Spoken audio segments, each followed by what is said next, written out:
Hello everyone, this is Caillou, and I'm joined here by Dodger and Pip, and today we're going to be reviewing Worlds Away, which is an MSEM set by Time Spiraled Matt, and I'm going to throw it to Pip to explain the set's lore. So, Worlds Away takes place on a series of hub worlds, and is really about exploration, kind of the excitement of exploring things, journeys, and so on.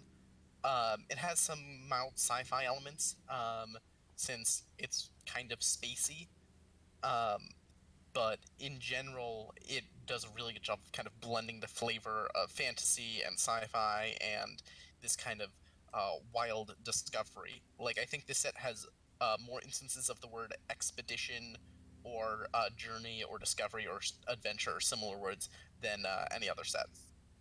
hmm And yeah, you can see here in the background we have the main hub world, which I think is Calavan. Uh, it's kind of like this like hub slash mercantile city with which like you can see like kind of a Middle Eastern inspired aesthetics, and it's pretty cool. Like the set has despite being like by its nature like very disconnected, it has a very cohesive aesthetic theme, and I really appreciate that.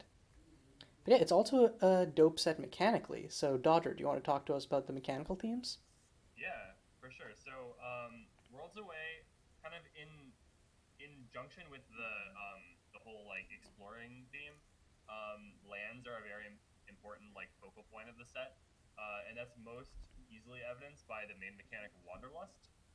Wanderlust is a pseudo mechanic that essentially is a marker for cards that care about whether or not you control four or more differently named lands.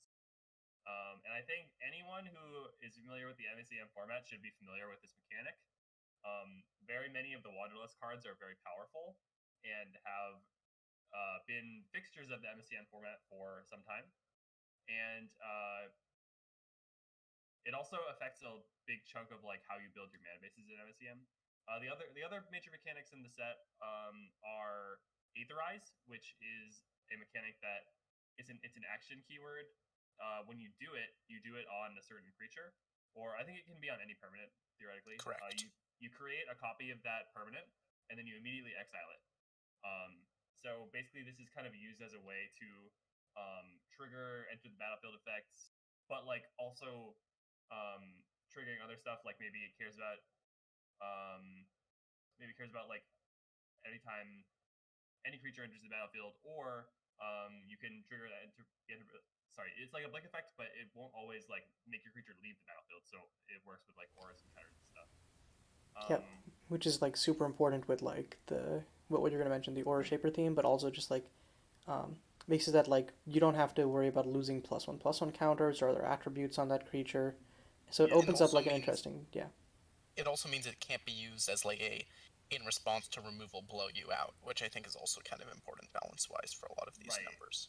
Yeah, right. especially like if you're doing a set mechanic, you don't want a set mechanic that naturally disincentivizes like a removal, and so Aetherize works in like a really cool space in relation to that. Mm-hmm. Yeah. Kai, you just mentioned the Aura Shaper mechanic. Aura Shaper is a creature type that kind of like marks that a creature does this sort of thing. And these creatures all create a token aura when they enter the battlefield.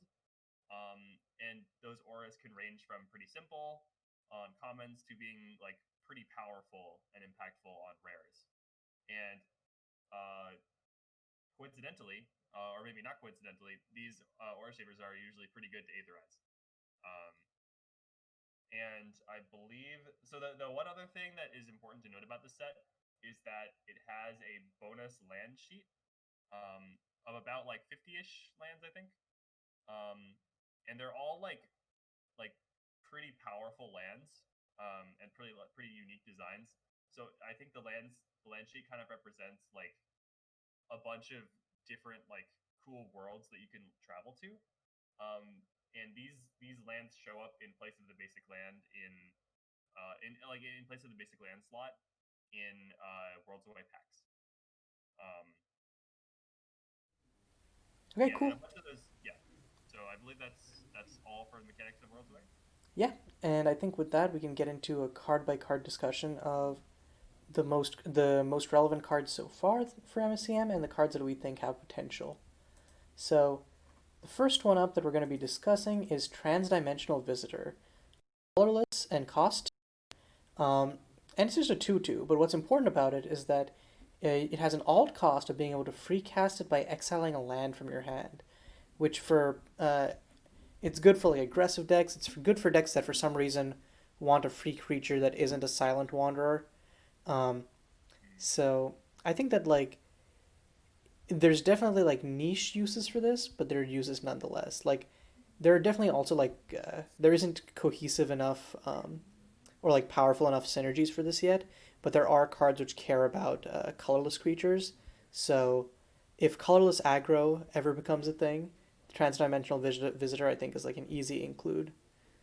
Agreed. I think the creature type for this card is very appropriate because the card is very weird. Um, I think like obviously a 0 mana 2/2 is very powerful. Being required to give up a card in order to do it is obviously a pretty big drawback. But it's not just a zero mana 2/2 that requires you to give up a card. You can also just cast it for 2. And I think that having that extra mode actually goes a long way towards making this card playable. Um, because sometimes in your aggro deck, um, maybe in the cases where you actually can't afford to pay that cost, you can go ahead and just run it out on turn 2 as a grizzly bear, which is not always the worst thing to do. I don't know. I feel like if you're in a situation as an aggro deck where you can't afford to exile a land from your hand, i.e., you're pretty land light, I don't think you want to be spending 2 mana on a 2/2. Yeah, I think the main I situation agree that in you would that. ever like spend the mana on it is if it's like it's If it's a like top deck. yeah, if it's a top deck and you have nothing else, in which case I think yeah, I think it comes back around to like obviously having the option for it is nice, but I don't think that's like the you don't ever want to be stuck in a situation where you're having to do that. So like Yeah, in yeah. general, I think this card is kind of really deceptive because it looks a lot more powerful than it is, and it's something I was scared of before it entered the format because just inherently, alarm bells go off in your head when you see 0 mana creature, especially when it's 0 mana creature and it's something bigger than a Memnite. Um, but 2-for-1 creatures are generally bad. Like, especially in MSEM where control is such a big part of the format, you cannot afford to put yourself in positions where if your opponent just interacts with you, you're now that much further behind. Yeah, and the fact that this dies to a single villainy trigger is pretty rough.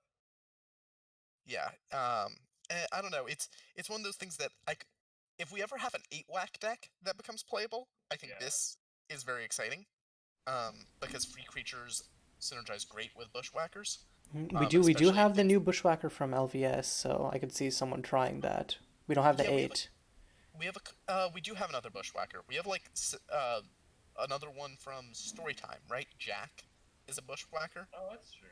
Oh, So okay. we actually do have sufficient density of bushwhackers.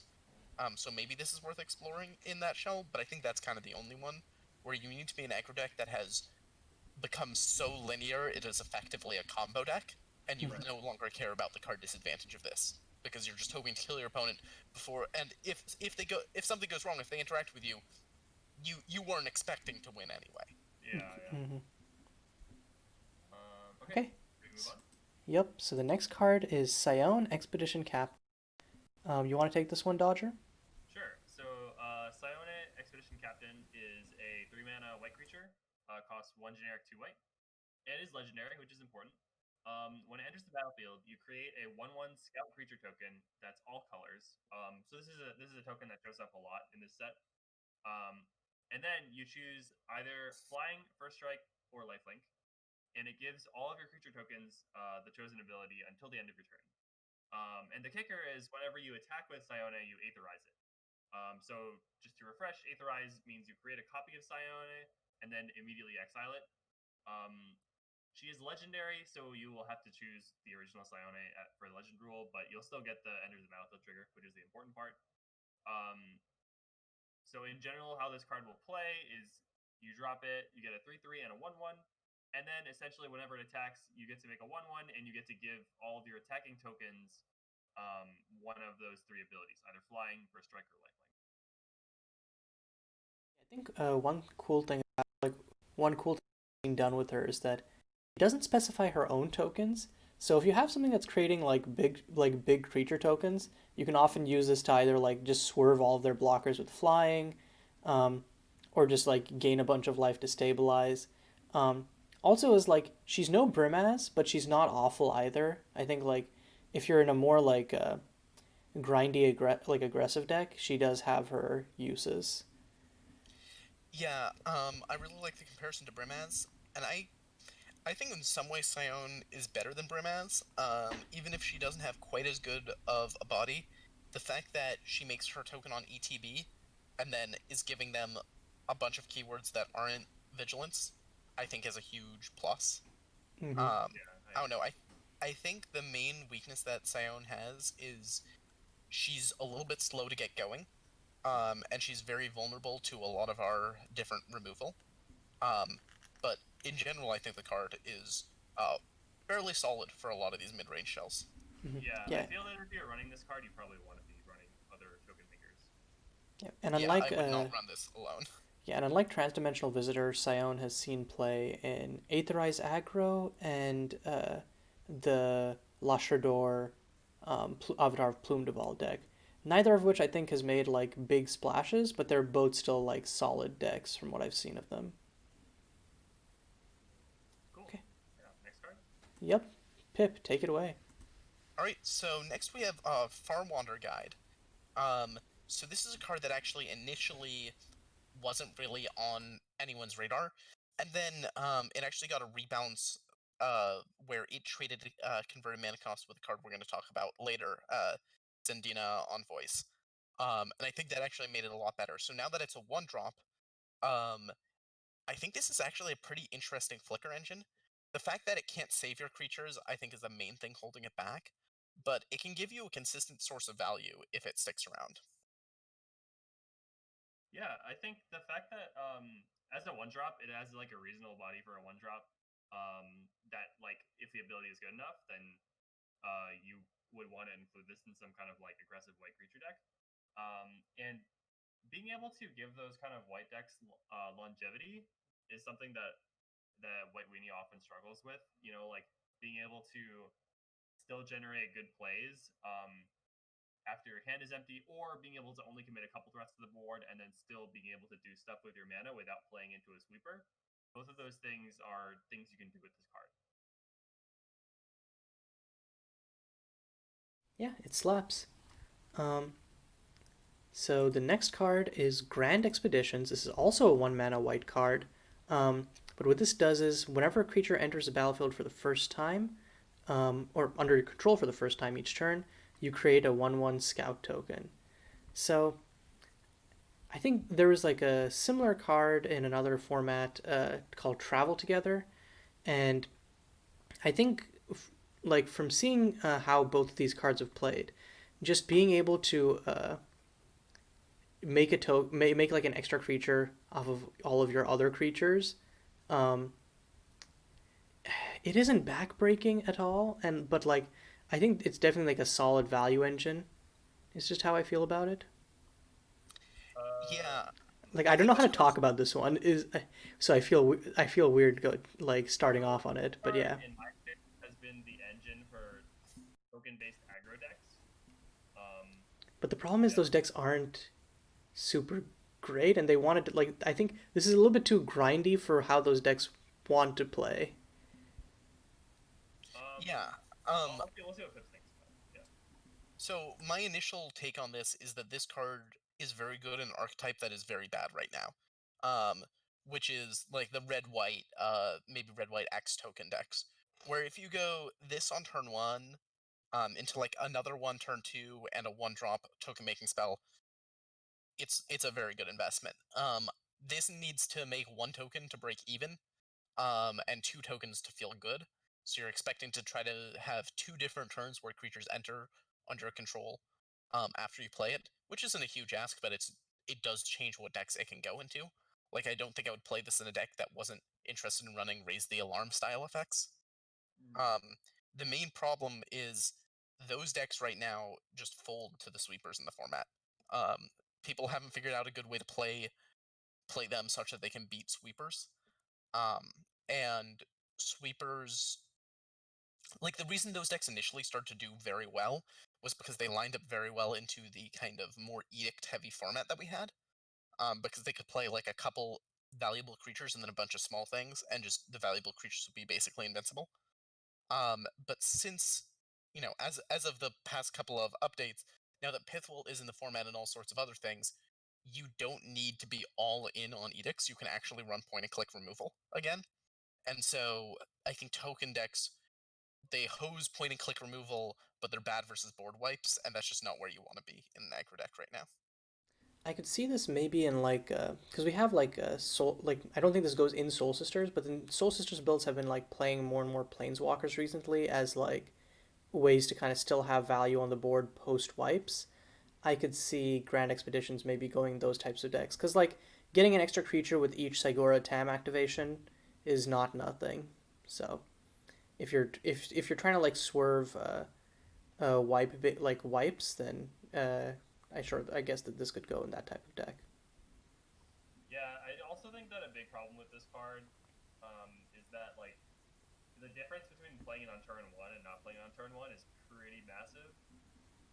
Oh yeah, Um, like you feel horrible top decking this. yeah, absolutely. And I think in general, like you're only really gonna want to run this card if you are going all in on the just like spam the tokens out, run them down as fast as you can kind of plan. And as Pip said, that plan is just not a good plan in the current meta. Mm-hmm. I think so. Yeah, I think they'll come up for some of the other cards later. So bringing that up early is a good point. Mm. Yeah. Moving on, we have Journey's End. So it's one and a white for an instant, and it says put target artifact, creature, or enchantment on the bottom of its owner's library, and then they may scry 3. So far it's been like powerful, flexible removal. It's cheap and instant speed, but the scry has been like a distinct drawback. Um, I think that like I don't think if you're a control deck you play this, but I've seen other either like aggressive or mid-rangey decks that are fine with giving the opponent the scry 3 as long as they can just shoot their most important permanent. They're pretty fine with it. Yeah, So, I feel that this card is at its best in control decks, um, Oh, that's the where opposite of how I feel. I guess the reason for my thinking is that control decks are usually going to try to have an answer for everything your opponent is running. Um, and I think in a longer drawn out game, you don't care as much about the scry because your opponent is generally just going to have more time to like see more cards anyway.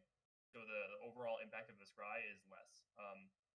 That's my thoughts on it. I honestly don't know if that's actually correct, but that's my initial impression. So I want to quickly talk about that, and then I'm going to throw it to Pip.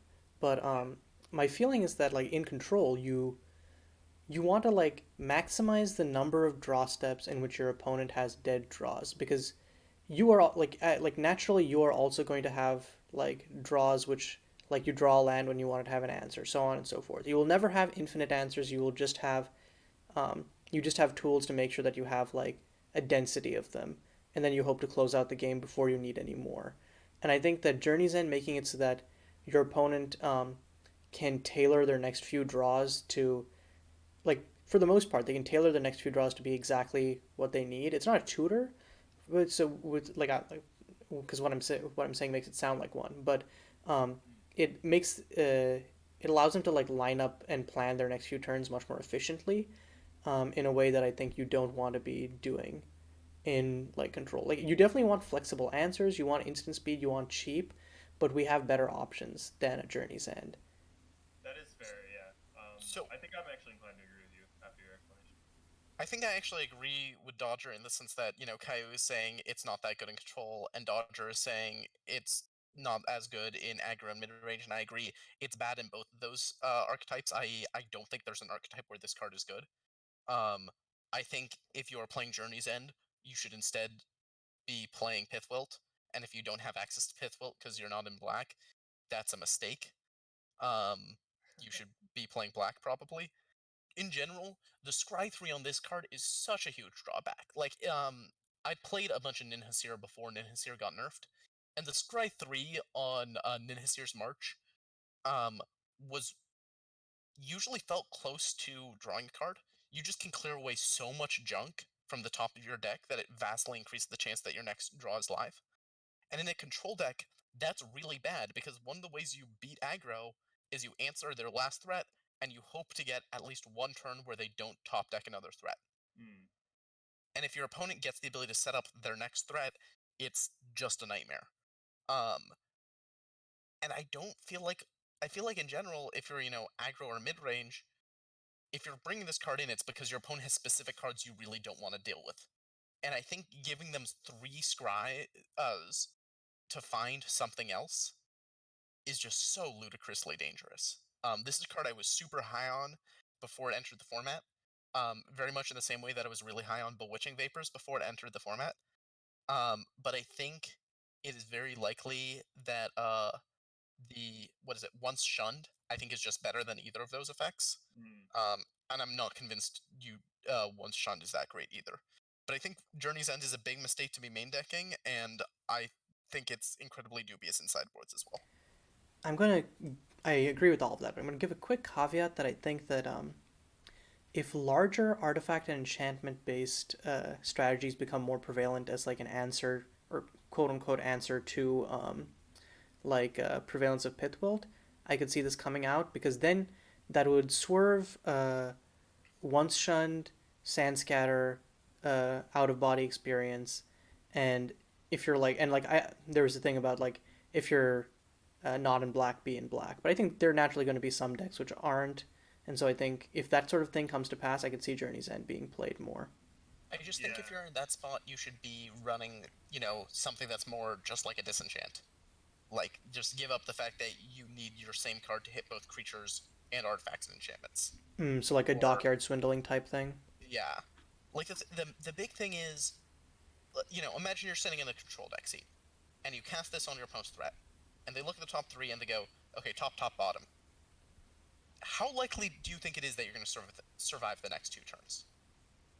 Like, you're just screwed. And the same thing is true if you're an aggro deck and you cast this, and your control deck looks and goes, oh, just gonna bottom all of these. It's like, and then you just know, great. They would have had to draw through those, but now they're 3 cards closer to a sweeper, and I can't beat a sweeper. I just, Mm-hmm. I don't think there's a matchup where this is better on average than just like having a Nature's Claim or a Rex Age or a Dockyard Swindling or similar. I think Just, it's so rough. in general, I am inclined to agree. Um, I still maintain that this card is not horrible, but it feels like it's certainly worse than a lot of the similar removal options that are available in the format. So, Yeah. you could say that in practice it's horrible. It's possible that in like Matt standard it'd be good. Caillou, I really hate to swerve you because I know you already picked out all of the graphics for this, but as we're scrolling through this, I just noticed a card and realized I missed a word on it. That makes me a lot higher on it. Oh, Um, okay. Surprise appearance. What is it? yeah. So this card is called Opulent Proprietor. It's 1 white for a 1/2. Oh, When and it it enters the battlefield, you can search your aura, library equipment, or or a uh, shaper or vehicle. and you put it into your hand. You can also search your graveyard. Oh, is that the word you missed? Yeah. Okay. So this thing finds, for instance, Intrepid. Mm-hmm. Um, it can also find any of our very powerful equipment that no one plays, such as Staff of Equilibrium, which is a card that hasn't seen play in a hot sec. Mm-hmm. The fact it can find Aura Shapers, we don't have that many good Aura Shapers, but we do have some that are like kind of passable bodies. And the fact that this can either find Intrepid or like Tether of Simplicity or a Pacifism like, what's the Temporary treason. Photon Barrier? What card did you say? Temporary treason. Temporary Treason. This card actually finds a lot of different things, and the fact it can alternatively recur one of them from the graveyard, actually, and notably, just tutors that leave a body behind are kind of powerful inherently. Mm-hmm. Especially, you find something that allows you to flicker this repeatedly. Yeah. I'm, I'm not I sure think off the that top of my head how, but like Yeah. that seems really good on paper. I actually kind of agree. It would need a specific deck, and you'd want a wide variety of options to make this playable. But and I think the deck would also probably want to have a way to like take advantage of the fact that it is a body, and you can recur it or aetherize it or flicker it or whatever. But yeah, I think the card is pretty strong. I actually missed the graveyard bit too. Um, So, I don't know. I don't hate it. so my Um, feeling on that is kind of like so here's my feeling on that. I think for like tutoring auras, what type of deck would in our format would most likely want to do that right now? It's probably Legend Weaving. Legend Weaving already has a tutor and it has sufficient card draw, um, that like it doesn't also need to play something that gets hit by removal. For equipment, I think you'd probably want something more generally, and I'm going to get into when this isn't true. You generally want something more aggressive type of deck, and you really don't want to be playing like a 3 mana 1/2 if you're in that kind of aggressive deck. And then for vehicles, I think the main vehicle is an Intrepid, and then if you're looking to fight an Intrepid, I'd say just run more card draw, and you'd be better off. Where I would see it is in some kind of like mid-rangey toolbox shell, um, but then I don't know that we have enough equipment slash vehicles that have enough specific purposes that you'd want to tutor them up. So Yeah, you my have a point. overall feeling is that I'm kind of lukewarm on that card because of this. It's sort of like a card that's like, oh, this could be good in an imaginary deck. I just think in like I think in a mid-rangey deck, as we've just discussed, something akin to the Salem decks that I've been messing around with lately, or Pod Light, we have such good accelerants that being able to reliably play this on two, in order to then tutor up it's just dealer's choice, right? It's you can either find Intrepid is the fail case, so you run a couple copies of this as additional copies of Intrepid that can rebuy Intrepid from the graveyard if you already have one. Um, but it also just opens you up to a huge number of sideboard options that are incredibly powerful. Like, it can find Isolated. It can find all sorts of cards that are actually surprisingly good answers. The other thing I would consider is the fact this can find curses. So you could use this as a way of reliably finding Witch's Invocation every game. That's That definitely not bad. scans. Or Um, not Witch's Invocation. That one is one of the only ones that is not a curse. But like oh, Hunter's Mark, let's say. yeah, like if something like the Obs on Enchantments deck I played came back, um, I think I could see like something that was like because I remember in that deck Keeper of Holy Lands was such a boon. Yeah. Like, but I think yeah, like not getting like actual enchantments and just getting auras. I don't know how much like I like. Or sorry, like my impression is that it would affect the utility a lot. But Hmm. but talking about like because when I was thinking enchantment deck, or like auras dot deck, I was thinking like legend weaving because that's like the prominent one right now. But yeah, okay. If something like that came about, I could maybe see it being used in a brew. I think this just does something fundamentally different from Legend Weaving. Um, but I think it's also something that's fairly powerful. The fact that Legend Weaving also pulls something from Graveyard means that I don't think one of the dedicated like hard control decks should be on it. But I think Legend Weaving is kind of clunky to use when you're a mid-range deck. And I think this solves that problem very neatly. Anyway, Gotcha. we definitely did not need to spend that much time talking about a card that's not even on the list, but I noticed it was like, wait, this is actually really cool. No, no, it's fine. We're not even through White. It's half an hour in. It's fine. Jeez. All At right. least white bad. Mm-hmm. True. Next card. Yep. All right, Um, I will take this one. We got Cyan of Storms. Um, Someone said white bad, right? Yeah. Scion of Storms must not be a white card then. It is 5 mana for 5/5 with Vigilance. When it enters the battlefield, you create a 3/3 elemental with flying and vigilance. And whenever a planes enters the battlefield under your control, you get to Aetherize the Scion of Storms. So uh, this card is on the front face. It is a 5/5 that makes it 3/3. So that's 8/8 worth of stats for 5 mana. Three of it has flying, and all of it has vigilance. Then it can continuously provide more board presence just from playing additional lands. Um, this card is like, just in terms of raw stats, it's like hyper efficient because you get multiple bodies, all very beefy. You get relevant keywords, you get evasion. An important Um, thing is it doesn't specify basic planes, so you can definitely yeah, play this in like you can still play this in like multicolored decks. Also, this is the first in a cycle. We're going to be seeing all of them as we go through, but the Scions are a cycle of 5-drop elemental avatars that aetherize themselves whenever you play a basic of their color. or like a land with a basic type of their color. Oh yeah, yeah. Yeah. Yeah, I've been playing this card a fair bit in a kind of mid-range nihilist. Um, and let me tell you, this card makes a really scary board state really fast. And it does notably particularly stupid things with Avatar of Plumedeval, Oh yeah, that's what I'm since gonna mention. when you play a planes, not only would you get 2 tokens, you actually get 2 copies of it. So you end up getting 4 tokens. Mm-hmm. Yeah, it's pretty ridiculous. Because oh yeah, that's one thing that we didn't mention is that Aetherize gets kind of dummy with token doublers because it creates a token. Yep.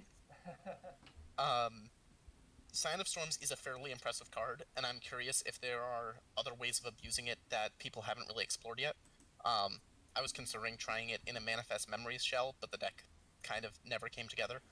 Um, but But yeah, yeah, card's great. at worst, it is a solid like mid-rangey slash ramp card. At best, you do dummy or like maybe not at best, but you also get to do dummy synergy stuff with it. So it's just a solid card. I think I love like I want to just talk about this the sounds in general. I love how much like I feel like the Scions have like pulled the format's curve a little bit higher by being so attractive, and like I really appreciate that and how it's changing deck building.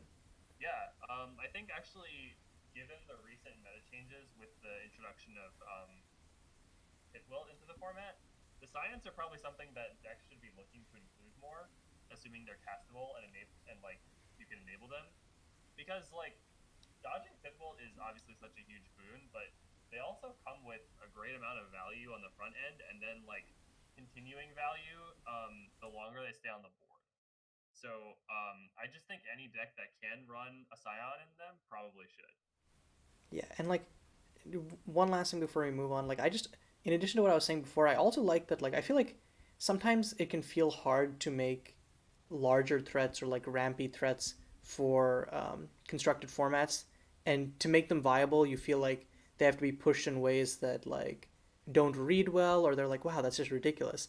But the Scions just feel like peak fair magic, and they're still playable in MSEM, and I just love them. They're great. So 10 out I of got 10 a fair design amount of points from me. I got a fair amount of like responses being like well that's just stupid or stuff like that about a certain Scion in particular. Mm-hmm. But like I think this one is just a big old pile of stats. And I think the ratios are such that like it's playable and strong, but not overbearing. So I definitely like this one a lot. Mm-hmm. Yeah. Um, I think the Scions being our format's version of the Titans is excellent, and I'm very happy to have them. Yeah, I agree. Mm-hmm. Okay. So next up we have Soulblade. Pip, do you want to introduce this one? Yeah, so Soulblade is 1 and a white for an artifact equipment. When it enters the battlefield, exile target creature card with convert mana cost 3 or less from your graveyard. An equipped creature gets both +2/+2 and is a copy of the exiled creature card with equipped 1. Um, this card is interesting. It's kind of like a reanimation effect, but not quite. Since you need to have it plus another creature to equip it to. Um, one thing that it's seen play with is creatures that have detrimental ETBs, especially they enter with a bunch of -1/-1 counters on them. Soulblade is a really good way to kind of cheat around that because they don't enter the battlefield, so they're just their base stats +2/+2. Um, it's a card that I think is probably slightly underutilized in mid-range strategies. Um, and it would be something on my radar if I was trying to build an opulent proprietor deck. But in general, I think it's a really niche card and an interesting one that I don't think we have good comparisons to. Yeah, I agree. You mentioned like I think the main use case for this so far has been, okay, I want to do the cheaty thing where I get around the activated ability thing. One other use that just came to mind is if you have a creature in your graveyard with a tap ability, you could potentially exile that with Soulblade, and then you could equip the Soul Blade to a bunch of different creatures that you have out and utilize that tap ability multiple times. Um, that's just like that's sort of another example of the whole like the ability to become a copy adds just a whole lot of complexity and depth. And I think that this card is something that people should keep an eye on because who knows like when something else is released that like unlocks this card even more. I just had to check, and unfortunately, Mercurial Chameleon is a 4-drop, not a 3-drop. Big F's in chat. Big F's. Big Pogs do not want that to be a thing. I mean, you can only do it as many times as you have creatures out. So. Oh, actually, you know what? Well, no, they untap each other. Oh yeah, they untap each other. Okay, that is unfortunate. But yeah, Soulblade is a sick card, and it's also just a good rate. Like, even if you Yeah. exile a creature with this, like, it's honestly not that bad. I mean, What? it's not great, but it's not horrible. Like, the fail case is like not horrible, you know? Yeah. No, I just need to look at like what happens if you don't exile a creature, but it works just fine. Yeah. Okay, so next up we have Timestream Sentinel. It's white for a 2/2 flying lifelink, which is already pretty decent. But whenever Timestream Sentinel enters the battlefield, you put 2+1/+1 counters on each other creature named Timestream Sentinel you control. So you might be thinking, okay, sure, if you get like 2 or 3 copies, it starts to go off.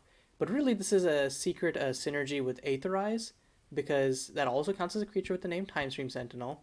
So if you Aetherize a Timestream Sentinel, you just get to make it into a 4/4 and beyond. This is seen play in red-white Aetherize aggro with the Journey to the Otherworlds, which Aetherizes a creature with a chosen name every time it attacks. It's also seen play in there is a 5-color Monument deck, which which also had ways of Aetherizing the Timestream Sentinel, but also could like just bounce a Timestream Sentinel with the Suzume to just keep enabling the ability. But yeah, it like evasion and life gain are pretty good. It's on curve and it grows terrifyingly fast if you have synergies. I think this card is just like a little too memey for me. Like it's an interesting build around, which I think attracts a lot of people to it. But honestly, I think turning all of your Aetherizes into 2+1/+1 counters on a creature isn't that nuts. Like it's good, but I don't think it's worth like distorting your deck around. And I'm just kind of even the decks that went all in on this card kind of underwhelmed me. I tend to agree because um, even if you're putting a bunch of counters on your creature, like that can all be undone with a single removal spell. Um, and I think that this card is not bad in a vacuum. It's just that if you're gonna be running cards that support this card, um, you should make sure that your deck is still a real deck without the Sentinel. Um, because like if your plan is just like, oh, I want to play my Sentinel and Aetherize it a bunch of times and then attack them with a 10/10 twice, like that's first of all that plan is not going to come together as often as you might hope, and then second of all, you could also easily fold to Fifth Will. Yeah, I think I kind of want to see this in more fair shells. Like one place where I was particularly thinking about this was the Ayala's Concord Gathering the Gang deck. Um, Either out of the side versus like aggro or something, or just like in general. Like I just want to see some deck that is fine with it being like a 2/2 flying lifelink, and then just kind of going from there. Yeah, I think that's actually a very interesting application, given that it actually works great with Gathering the Gang. So Yeah, each time Stream Sentinel gives you a new trigger, and you can just find another time Stream Sentinel or whatever utility creature you need. You do need something to start it off though. That's fair. You definitely do. Which can be like you have it and then you have an Anomalion, um, which still sounds decent, but um, I feel like that deck would rather have Anomalion than it would rather have Timestream Sentinel. But I think board plan might be legit. I'd just be a little worried about how many board slots that eats up. Yeah, fair. I think, yeah, you just, yeah, I think it's tempting to roll 4, but I think you get away with just running 3. If that. Mm-hmm. All right. Okay. And the next one is a card that is the bane of my existence, basically always. Um, so Zadino Envoys is 1 and a white for a 2/2, and when it leaves the battlefield, you get 2/1/1s. This used to be a 1-drop 1/1, and that was not okay. But in general, this card's really good because it's a very solid hoser for most board wipes in the format, where they'll go for a board wipe, and you'll still end up with 2/1/1s after it. But where this card really starts to get insane is when you start aetherizing it every turn. Um, and just start pumping out 2 extra 1/1s every single turn. Um, I think the card hasn't, slash the deck that it used to exist in, hasn't seen a ton of play since the nerf. But this card basically used to single-handedly just punish you if you were playing removal, because there is no good way to efficiently trade with this card, except when it was a 1/1, you could maybe sometimes get there with Antithesis. But Antithesis lined up so poorly into everything else, it just was not worth it. You could also like potentially, I don't know, like temporary treason it or whatever, or just like not care about the 1/1s. But yeah, essentially it doesn't really get answered by any removal. I believe another big use of this card was obviously with Aetherize effects. So if you Aetherize it, then when the token leaves the battlefield, you get 2/1/1s. And that was probably just a little too easy to do early on in the game repeatedly when it cost 1. So I'm guessing that was a big part of why the card was nerfed. Mhm. As a 2/2, I don't think I've seen it see play at all personally. It doesn't seem unplayable as is to me though, but it doesn't seem like it's as efficient at enabling its intended strategy. Um, I don't know. What are you guys' thoughts on that? Yeah, and I feel like the more people play like I think everyone's on like interactive decks right now with like Pitwilt, but as people like try to like find ways around the Pitwilt decks and just try to play like I think like more beefy creatures and like ramp etc. I think this card's mileage drops off because like in a fair matchup like it's just a 2/2. Like the 1/1s matter far less. Or that's my feeling on it. I don't know if that scans with other Yeah, people's it's experience. possible it gets just outsized. I don't disagree with that potential insight. Okay. Um, and unless there's anything else, I think we can move into blue now. I'm Let's inclined do to agree. it. Okay. Um, so the first card is something near and dear to my heart because I've been trying some decks with it recently. So we have Aethermancer's Familiar, which is 1 in a blue for a 2/1 flash cat. When it enters the battlefield, you can Aetherize a target non-cat creature you control. Um, so this card does some really neat stuff in general. If you have a sack outlet and a Scion of Desolation, you can get infinite triggers off that sack outlet. And it and Scion of Desolation are really good in decks like Podlight, like green, blue, black mid-range decks. So I slotted that in. It never came up in the league I played with it, but it seems like a really easy include for a fairly powerful uh, potential upside.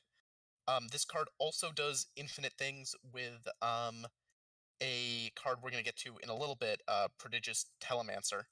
Um, it's just generally kind of insane how powerful this cat is. The fact it fast flickers something, I think, is a large portion of why it is good. Um, Basically, compared to something like uh, what's the Arichi? Arichi Uh, of the Cold Mist. yeah, the Yeah. issue with Arichi, or the difference between this and Arichi, is Arichi has flying. Arichi is a slow flicker though, and is a Hmm. non-mandatory slow flick, or is a non-optional slow flicker. So I've had that come up and bite me, because I didn't want to slow flicker something. Um, and Aethermancer's Familiar doesn't allow you to dodge removal, but it also is a fast flicker, which changes a lot of the things you can abuse with it. Yeah, 100% agree. The card is just like a very good way to do tricky things, and I think oftentimes just if you include a bunch of cards in your deck that like work well with it, you'll be able to pull off some pretty interesting plays depending on the situation. And a lot of that is because like it is the fast flicker. So you could do stuff like If you have Gyra and Pickpocket, you could make them discard their only draw on their upkeep, or during the draw step. Sorry, or you could fast flicker your Spectrum Archmage, or there's all sorts of other stuff you could do. Yeah, I was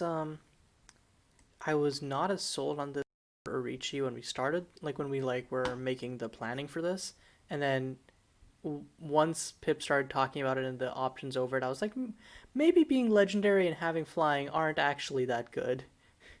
So yeah, I'm basically just gonna echo what Well, I y'all have been think talking about. they generally want to go in different decks. I think if you're a more low curve deck that wants to actually aggro the opponent down, and especially if you do care about the legendary status, then Orichi. I think there are plenty of shells where Orichi is Oh yeah, for sure. more. But like Uh, what I was saying is that like I thought there were no situations where you would play familiar over Orichi, oh yeah, and now it's like no, they're different beasts. I think plenty of situations exist where you'd want familiar. Yeah. Mhm. Um. Cool. Next card. Yep. So the next one is Ah. oh, this is yeah, Dodger. You should talk about Okay. this one. The card that I've played a lot. It's By the Sea. It is a 2 mana blue sorcery, and you create a 1/1 blue otter token. The otter token has whenever this creature deals combat damage to a player, draw a card. Now this is our first Wanderlust card, I believe. And the Wanderlust is if you control 4 more differently named lands, you create 2 of those tokens instead.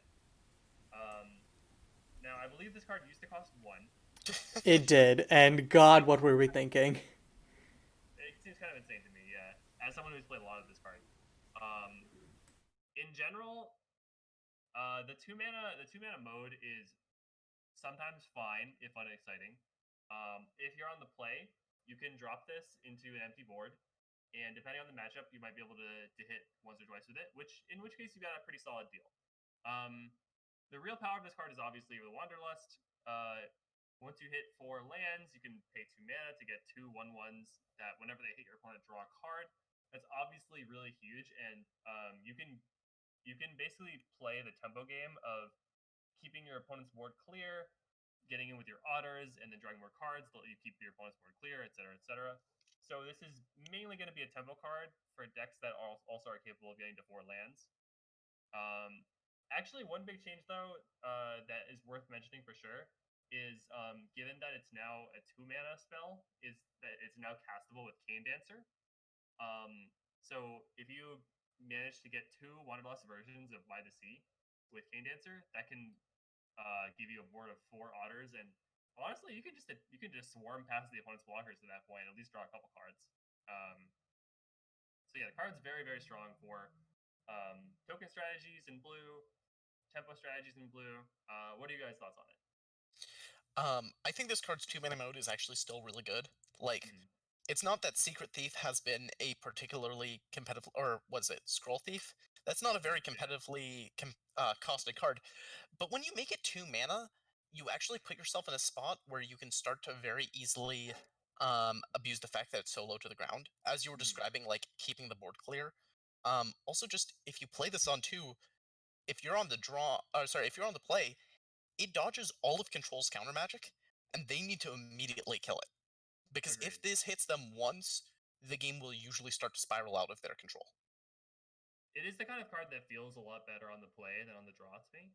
Mm-hmm. Um, Both because on the play you'll be faster to get the Wanderlust activated, and also because uh, being on the play makes it a lot less likely for the opponent to have a blocker or an answer when you play it on curve. So yeah. Um, what about you, Caillou? What are your thoughts? Card slaps. I Yeah, have agreed. much other input other than what you guys have been talking Card's about. really, yeah, card's really good. The 2 strategies that I have had a lot of fun and success with are a blue-green Andarin Encounters tempo deck, in which this not only is great to flash back with Cane Dancer, but it also creates tokens that are in play that help your Andarin Encounters draw more cards. And the other deck I played it in was a blue-black tokens deck that created a bunch of tokens with cards like this, Union Rail Strikebreaker, and then cast Agonizing Punishment, sometimes copying it with Flatboat Artisan to make your opponent hate their life. Yeah, so just really fun card for some really unique like token-based tempo strategies. I'm a big fan of it.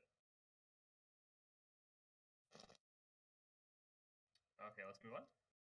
Yep. Okay, so the next card is Glimmer, which is 1 and a blue, aetherized target creature you control, draw a card at instant speed. Now, this also, coincidentally, used to be 1 mana. Um, and in addition to just being like a decent rate as like a fair card, it also had a combo deck in that like if you aetherized a creature that like if you aetherized a dual caster mage, this would just go potentially infinite and draw your deck.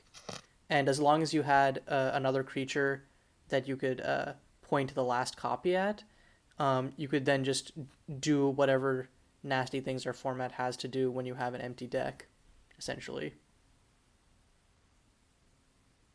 Yeah, I think that this card obviously seems much stronger at 1 mana, but at 2 mana it should be playable.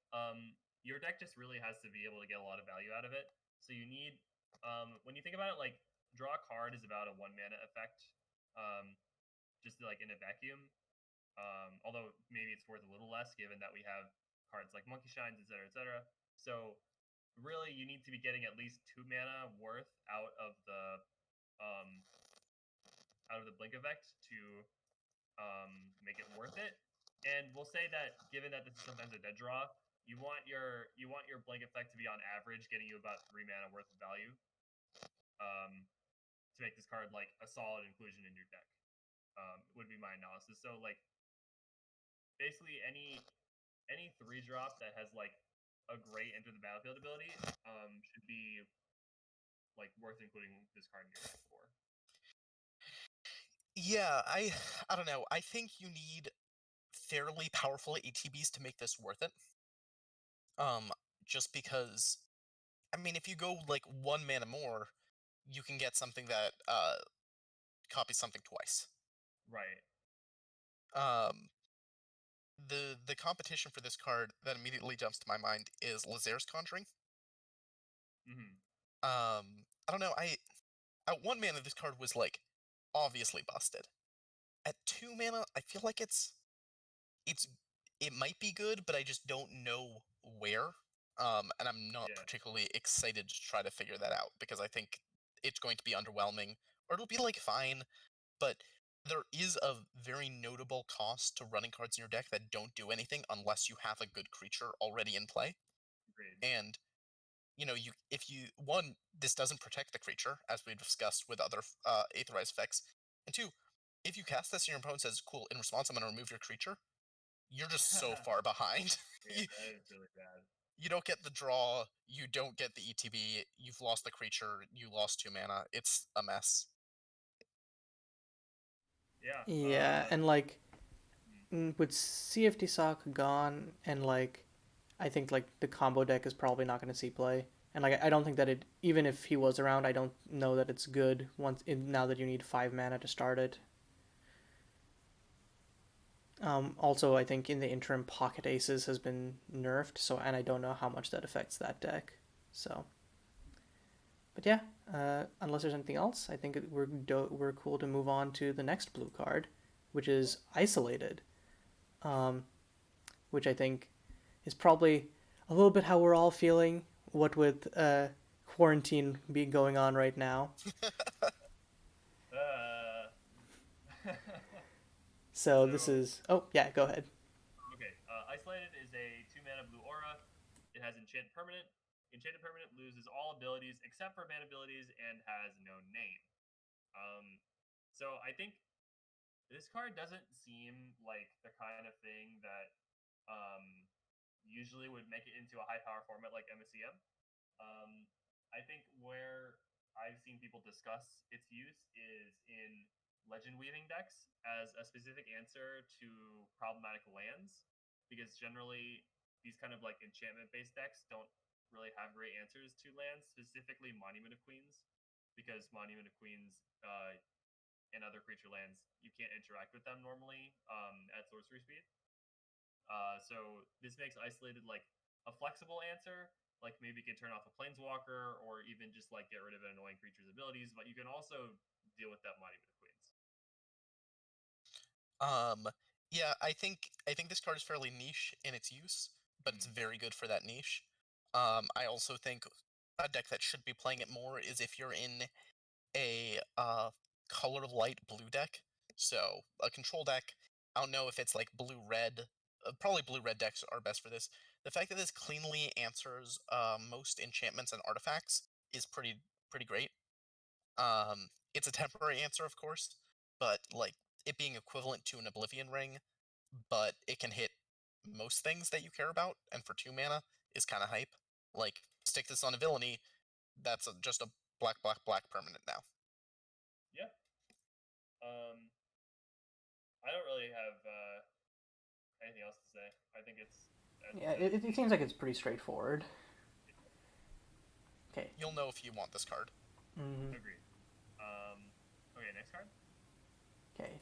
Next up, we have Portal Fracture. I think this is another card dodger that you've played a decent amount of. So you want to take us Did with? we miss the middle one? Though? Yeah, I think we skipped Journey to the Syzygy Spire. Yeah. Oh, Journey to. Well, I don't appear to have grabbed that. My bad. Oh, okay.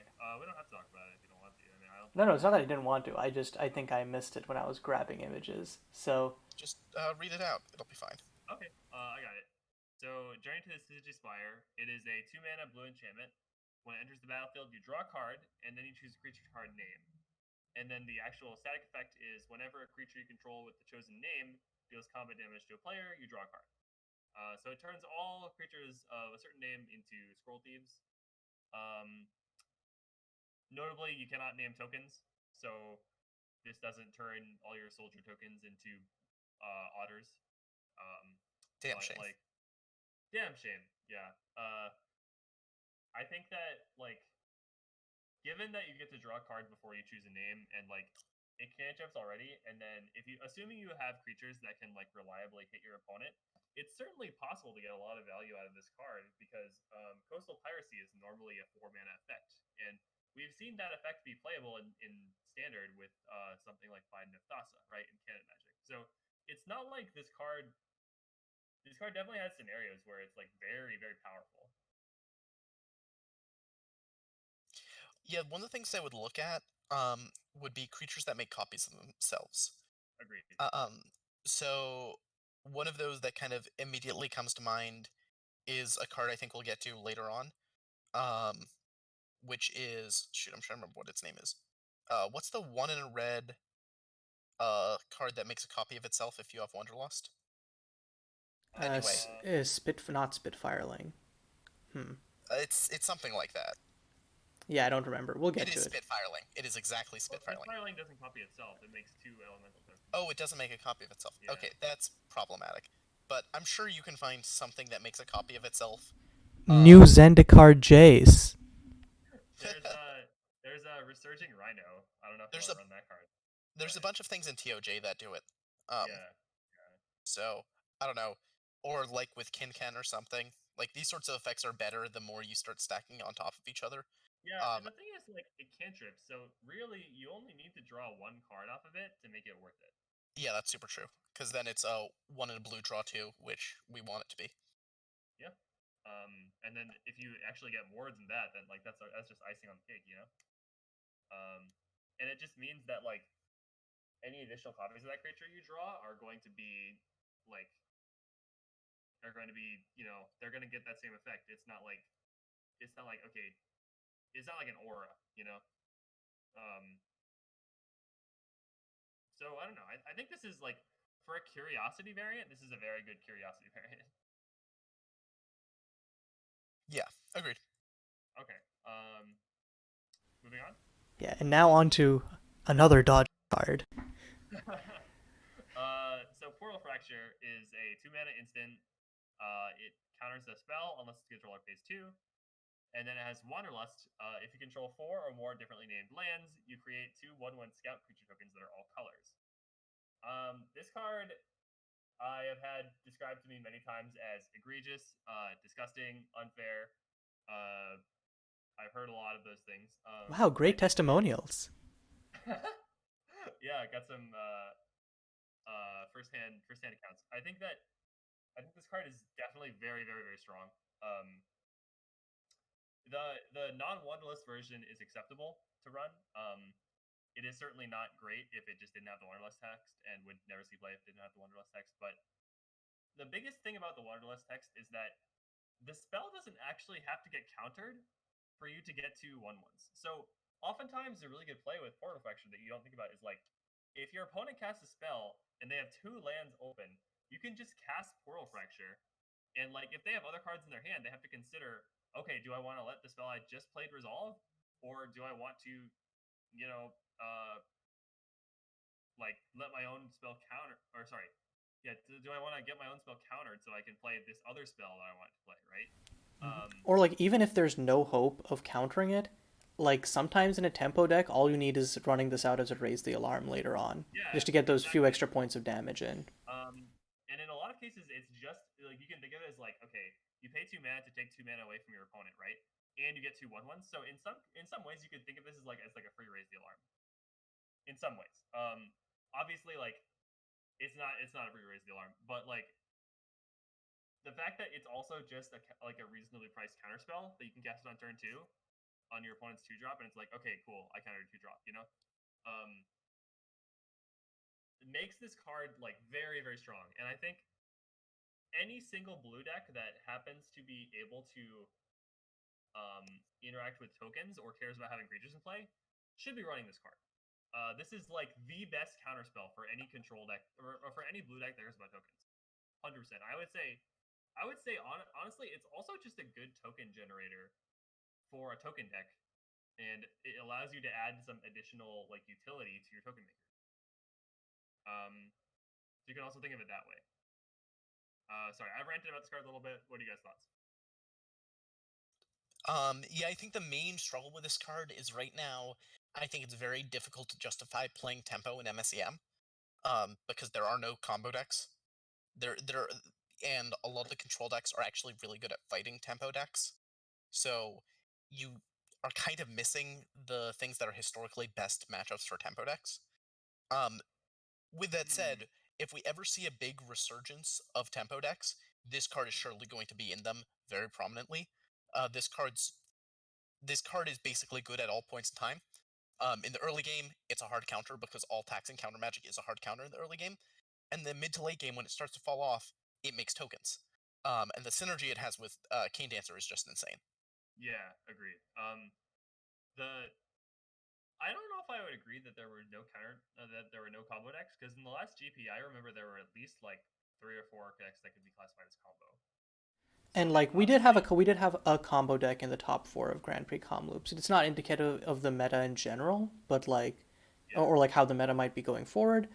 Um, I think more of like what I'd take issue with, well, not take issue, but like I'd like to provide like greater context for is that like something that even Pip has said before is that like MSEM is not a format where people will play the best decks, and I think that we yeah, now like have 3 players who are pretty diehard tempo players: Kevin Norden, Plipster, and Infinity Chef. All 3 of them have played some variation of tempo recently with Plipster. With Infinity Chef and Kevin both running like Sultai tempo with Portal Fracture. So I think as right. long as we have like players like that who are invested in the archetype and will basically be like ride or die with it, I think Portal Fracture will see play. So my next question is like, does this have to see play only in tempo decks? Because I feel like even in a control deck, um, getting like having the option to get 2 tokens can be pretty valuable because like it can provide blockers. It can also just provide a clock if you have like a sorry, if you have control of the board. Um, Now, obviously, like the advantage of like essentially like stealing 2 mana from your opponent is not as beneficial in a control deck because like in a tempo deck you can obviously punish that more and more. But I guess I don't know. Yeah, This I think doesn't in seem that control you bad. want your answers like as close to unconditional as possible, which You always have to make sacrifices there. And I think um, two 1/1s are not your control finisher of choice. They it also turns on opponent it like obviously like if they remove your 1/1, you're like whatever, but at least it gives them like some like removal target, which like if you can help it, you don't want your like win cons to do that. So I suppose that's fair. Yeah. yeah, I Like in like maybe in like a smaller like again like maybe in Mat standard, but like I think that in like a format with like MSEM where like we have so many other like 2 mana counter spells, I just don't think it's worth it. yeah, I definitely buy that. I guess I just wanted to like pose the question, because it doesn't seem like this card doesn't seem like it's just totally gated into like okay, only tempo. I kind of feel the opposite. I kind of feel like it's tempo or bust. Huh. I mean, maybe mid range. Like it seems good in a Nurin encounters deck, and that's definitively not tempo. Yeah. Hmm. I think it is going to struggle in control. But that probably changes if you have a specifically good enough angle of attack and control. I just don't know what that is. Right. Fair. Okay. That's cool. We can move on. Okay, so the next card is let me pull it up here. Prodigious Telemancer, and Pip was going to talk about this card's infinite combo potential. Yeah, okay, so this is something that Color Pie Tyrant pointed out to me.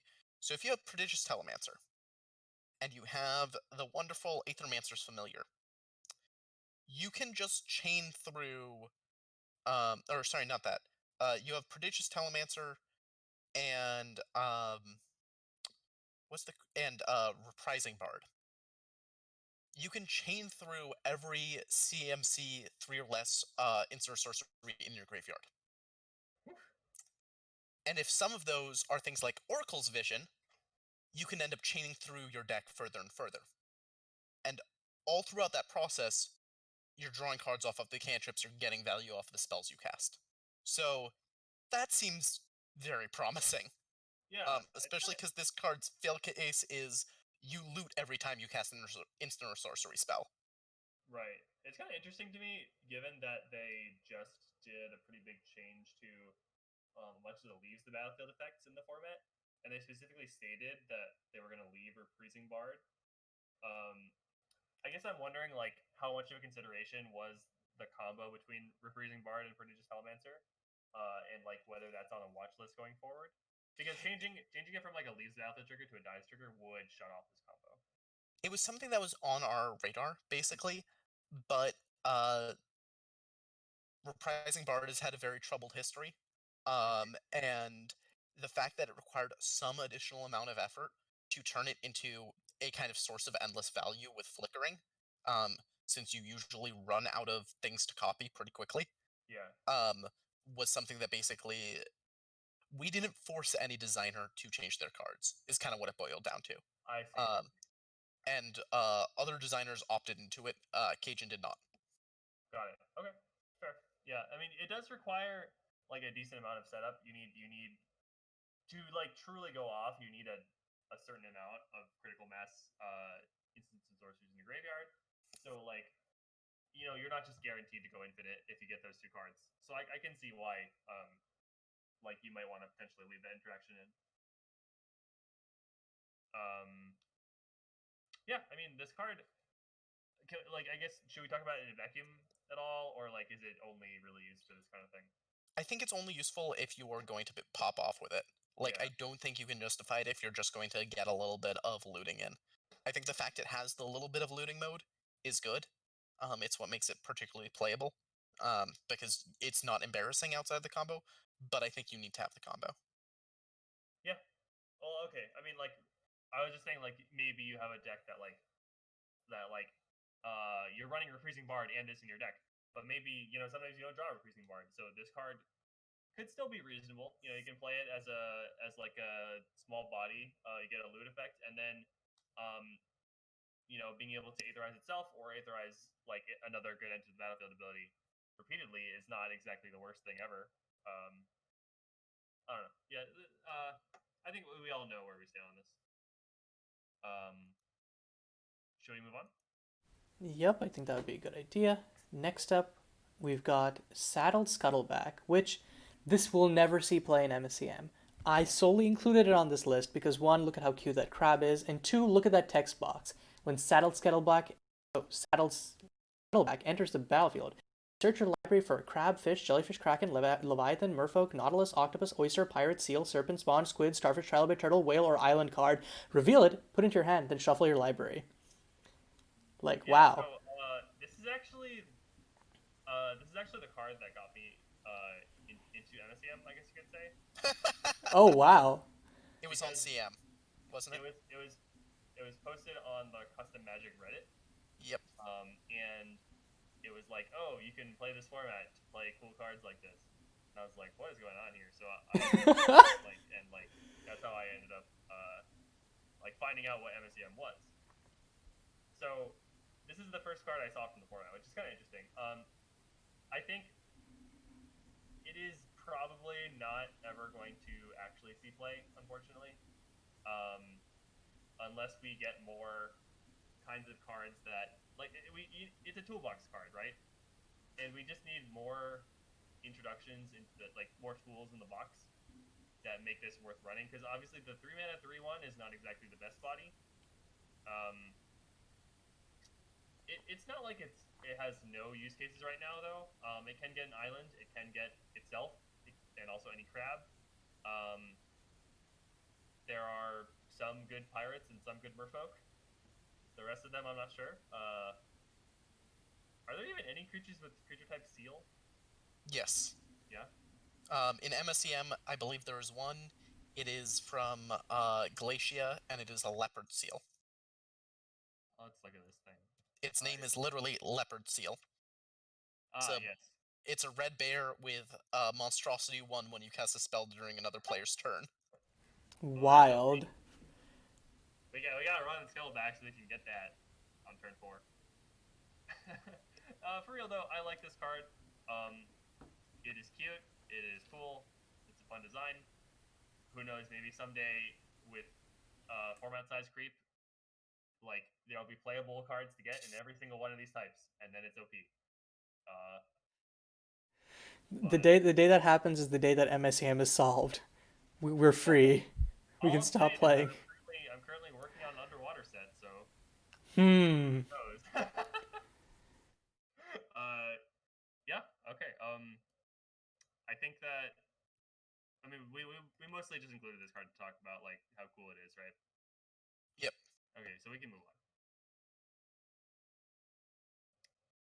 Okay, so the next card is Cyan of Torrents. And This is I think that this is, I think when you referenced earlier talking about a Scion that was maybe a little bit lower on the kind of fair magic spectrum, this was it. yeah. I think there have been several times where I played Scion, and then my opponent was like, "Well, that's just bullshit," or something like that. And it's hard not to see why people feel this way sometimes when this card hits the board because um, just to go over what it does, it is a 5 mana 5/5 with flying. When it enters the battlefield, you put any permanent on top of its owner's library, and then whenever an island enters the battlefield under your control, you Aetherize it. So putting any permanent on top of its owner's library is very, very powerful because it means that it's essentially blanking your opponent's next draw as well as removing any permanent from the board. It's also always going to be useful in every situation because if they don't have a key threat you want to remove, you can also just put a land on top of their library. In that case, you're stunning their mana growth and you're denying them a draw. And what makes this so powerful is that the effect is especially debilitating when done repeatedly. You know, every single island, especially if you're triggering this multiple times in one turn, you can stack your opponent's next like 3 draws with cards that they've had already played. And this is on top of being a 5 mana 5/5 flyer. Yeah, but it's also not impossible to come back from that. Like, just yesterday, I was playing against Dravos, and Dravos played Scion of Torrents and then immediately Aetherized it twice because he had an Onzen, which turned his fetch into an island, and then just topped 3 of my permanents. But then, like, like, if you're playing a deck that, like, can, like, build up a reasonable board presence already, then you can probably do fine because he had to like top like three of my creatures and I was still able to win off of that. But also, Yeah, it's disgusting and terrifying. I think where this card is like getting into unfair territory is if you're ramping it out. Particularly if you're casting this on turn 3, you're probably guaranteed to win the game unless Hi, your opponent has an immediate answer. hi. I'm part of the problem. I this card is insane in Podlight. I play a bunch of ramps such that I can consistently play this on turn 3 or fairly consistently play on turn 3. And if I was able to hit 3 ramp spells by going turn 1 Dork, turn 2 Song, turn 2 Dork after Song, um, I can actually even get it turn 3 and then play a land. Right. Yeah. Um, And that's you just can't beat insane. that. I think one of the most insane plays I had on that deck was someone threw a kill spell at my Scion, and I cast Lazarus Conjuring, X equals 2, targeting the Scion. That was me. Yeah, so I remember very, very viscerally. And for some reason, are you sure it was only X equals 2? Because I feel like it was more than that. I may have I done this to thought, multiple people. okay, I thought it was like 4 when you I, did it. I definitely cast it and then cast X equals 4 targeting it at some point. But I also definitely, in response to removal, flickered it a couple times. Okay. And you also just have times where, like, you're against burn, and you just play this, and you say, okay, cool, you're not drawing a lethal burn spell next turn. I know that for a fact. Yeah, and every island you have suddenly becomes like a really powerful spell. Yeah. Yeah, This might be the best of the Scions, I but it's think it is. close because I think, the the other ones are also insane. Like yeah, Yeah, I think the Scion only S one of the Scions that isn't like played right now is the red one. and the red one used to actually be format breaking. and that Just card's definitely not bad. no one played the format breaking deck with it. Jan just theorized it. And the card is still drawing you 2 cards a turn, so Wait, it's not what bad. is a format breaking deck? Uh, it was cast a instant sorcery spell with CMC 3 or less from your graveyard. Ah, So okay. you kept casting ramp spells, finding more mountains. Mm-hmm. Well, that's And Okay. you fine. cast your entire deck, and then you hit what's it called? Unleash the Dragon. Man, JN's decks just sound so delightful. Yeah, They were genuinely works of art. I miss JN and Safety Stock just because um, I think Pip, you're like a very practical brewer, and I think that you have like a very good sense of like what decks will work and what won't. But like JN and like Safety Stock had like this whimsical quality to the decks they would build, where it was so like it was ideas that were so out there that they would not be on anyone else's radar. But I think then a fundamental truth is I have an aversion to playing cards that I don't recognize as individually powerful cards. And I think that limits me from being able to build the kind of combo atrocities that both of those players were able to build.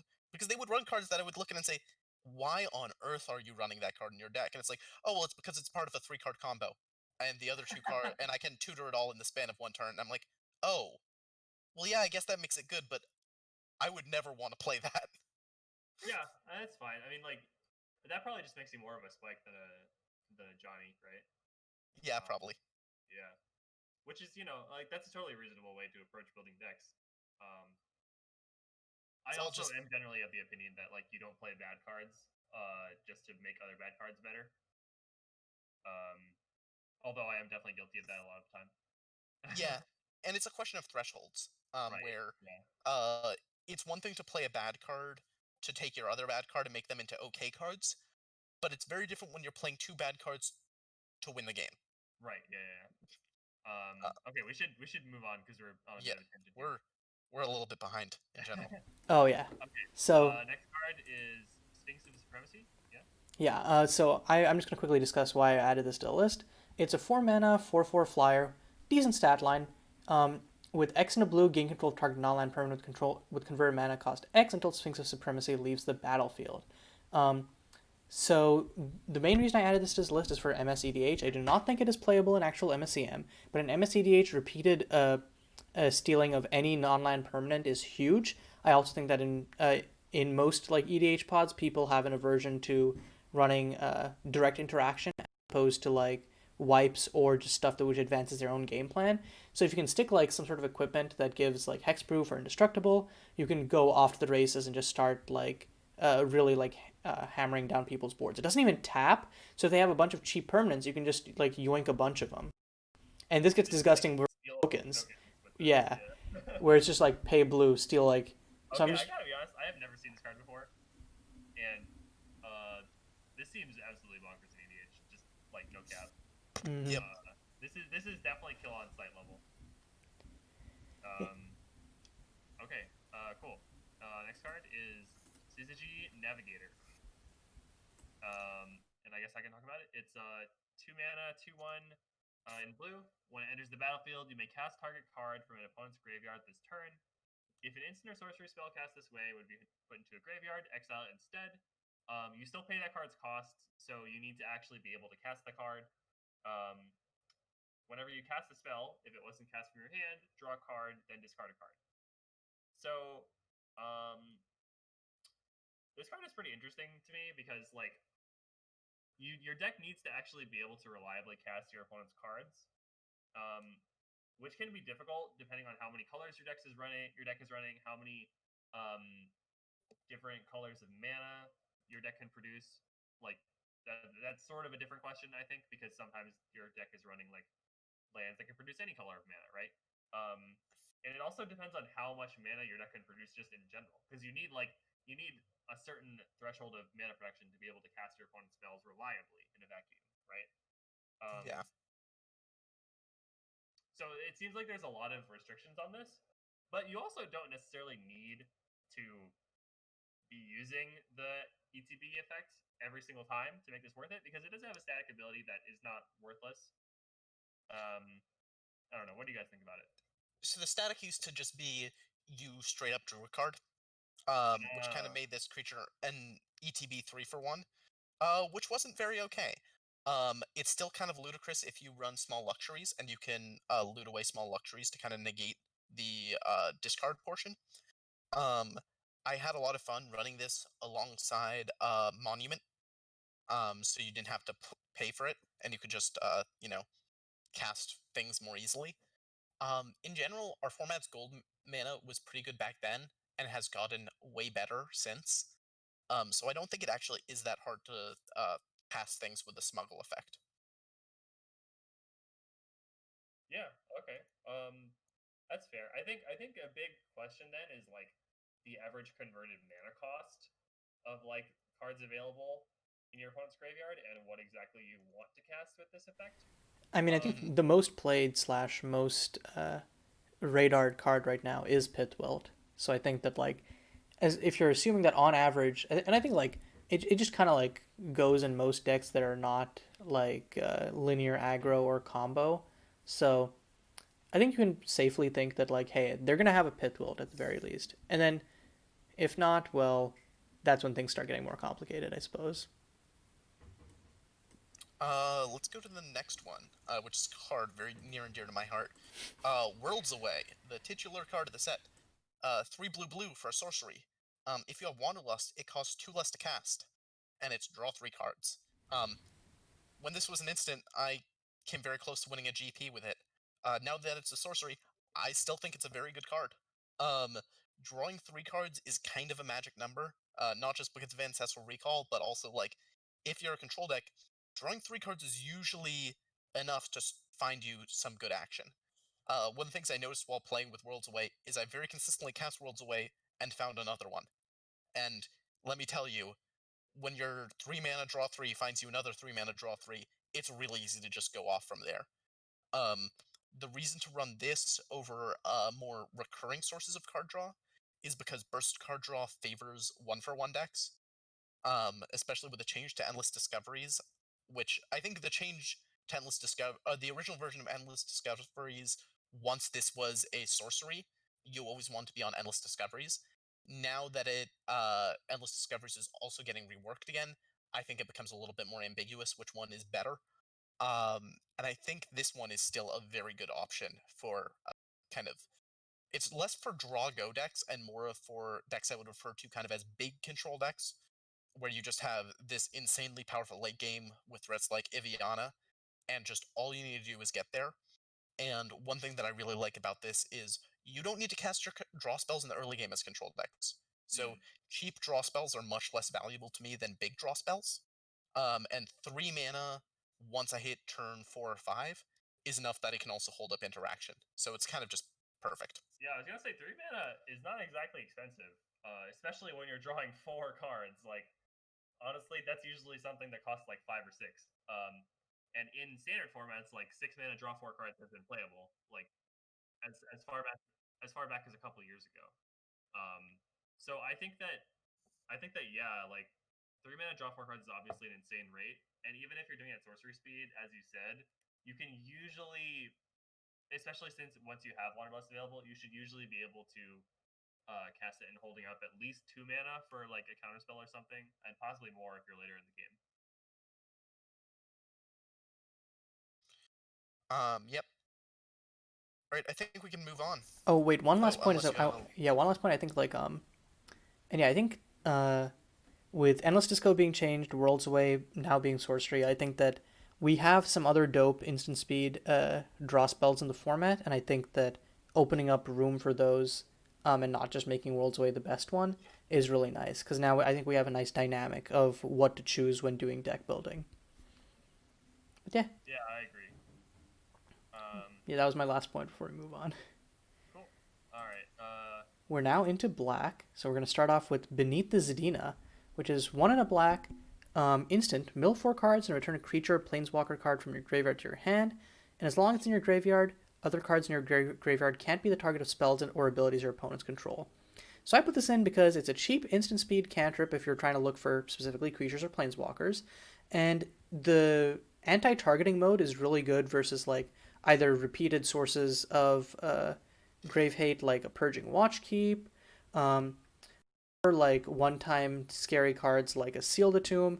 I think if you're a graveyard focus deck, um, this is a pretty decent card to run because it's not blank if your opponent isn't running Grave Hate, but if they are, it can really help you swerve potentially game-ending interaction. One pretty funny thing that might be worth mentioning is that if you actually have 2 of this card in your graveyard, it shuts off opponent's Seal the Tombs altogether. Although, it can still you can still get hit by stuff like Cold Grave. Yeah, like things like Memento Mori. Yeah. Um, But yeah, I think Memento Mori has been showing up like less and less as of late. So well, still things like Soulgate are showing up. I don't know.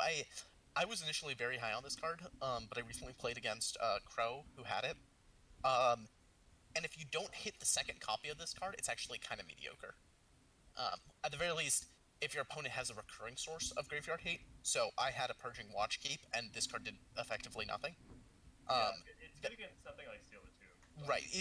This card is very good against Seal the Tomb, and in multiples, it's very good against anything that doesn't nuke the entire graveyard. So if people are overly reliant on Seal the Tomb, I would be on this. But I don't think this actually makes you quite as invincible as I thought it did. I would agree. I think that's a fair assessment. Yeah. I think you also have to be making like reasonably good use out of the actual spell. So I think that it turns out that most decks that care enough about their graveyard that they either win the game or they get hosed by graveyard hate, they don't really care about paying 2 mana for like a mediocre mill spell, you know? Yeah, I think that this would probably more see play in like something like the Threshing Sundew slash what was Chief Striking Dawn deck that Cajun Yeah. recently brought, where it's not a linear grave deck, but it's still one that wants specific pieces in its grave to function. Doesn't matter, like specifically wants to mill lots of cards, and the cantrip mode of it is just good for them. This They could, actually is probably just better than Wealth of the Underbrush, right? No, because no, both can buy your well, maybe in that deck, I don't know. I'm not convinced. It The doesn't fact that get Wealth Yeah. can pick back up your lands is kind of nice. One thing Yeah. I really like about Beneath the Zadina in combo decks is what happens when you mill over it. Or if you draw it and then can just loot it away because you're running a bunch of looting spells. Yeah. Like, then it's fairly impressive. That is fair. And like anytime you're getting value in Magic without spending any mana, it's worth looking at. hmm Yeah. card is Generated Gurian Pickpocket. Pickpocket. Yep. Yeah. And so it's pretty simple. It's a 2-mana 1/1. When it enters the battlefield, target opponent discards a card. If a land card was discarded this way, draw a card. Um, this is the kind of card that's often not really used fairly, I would say. Um, it's used with something like Suzume or Shiroko, and as like a hype or like some other way of like hyper efficiently reusing the ETB effect. And then like all Suzume decks run Monument, so then you can start, once they're out of cards, you just start flashing this in with Monument on their draw step, so they never have a card ever again. I think it's also, I don't know. I think the card is a little bit more flexible than just that. Like I think there could be versions of the Podlight deck that are interested in running that rather than Croakfolk Troubadour. Um, the the fact that it causes you, it generates you at least +1 card, and versus a lot of decks, they don't want to have to discard action. But if they discard a land card, you actually end up 2, and that's really powerful. Yeah, absolutely. I mean, like Ravenous Rats back in the day was like a playable card, and obviously like straight up Ravenous Rats probably wouldn't get there, even in like current standard, right? But the fact that this isn't just Ravenous Rats, it is better. And it can put your opponent in a really awkward position a lot of time. A lot of times, either like if they only have lands in their hand, or if they effectively can't discard anything that's not a land, um, because of like because then their game plan would be thrown off too much. In that case, getting that plus a 1/1 creature is very valuable. And as you said in Podlight often has really good ways to make use of their random like early drop creatures with value generating ETBs, like sacrificing them to what is the name of the 2-mana sorcery that lets you pod? What Lurks Oh, Beyond? yeah. Yeah, Warless Beyond. Okay, yeah. So stuff like that. I would say that like there's definitely like this card is definitely powerful enough to perhaps warrant inclusion in a strategy that can utilize all of its attributes. Yep. I think that's a good succinct way of describing it. Yeah. Um, yeah. All right. Let's get on to Harrowing Experience. Mm-hmm. So Harrowing Experience is 3 black for an instant. But you can pay 1 and 2 black and exile a land card from your graveyard rather than pay the spell's mana cost. Creatures get -2/-2 until end of turn. If a creature would die this turn, exile instead. So, if you have a land card in your graveyard that you don't care about, this card is instant speed credit the Carnarium, which is pretty good. I think it is a little bit more niche because I think it's only better than a lot of our other board wipe options if you A, don't have access to red, and B, you specifically want the graveyard hate. But in those contexts, it's fantastic. Yep.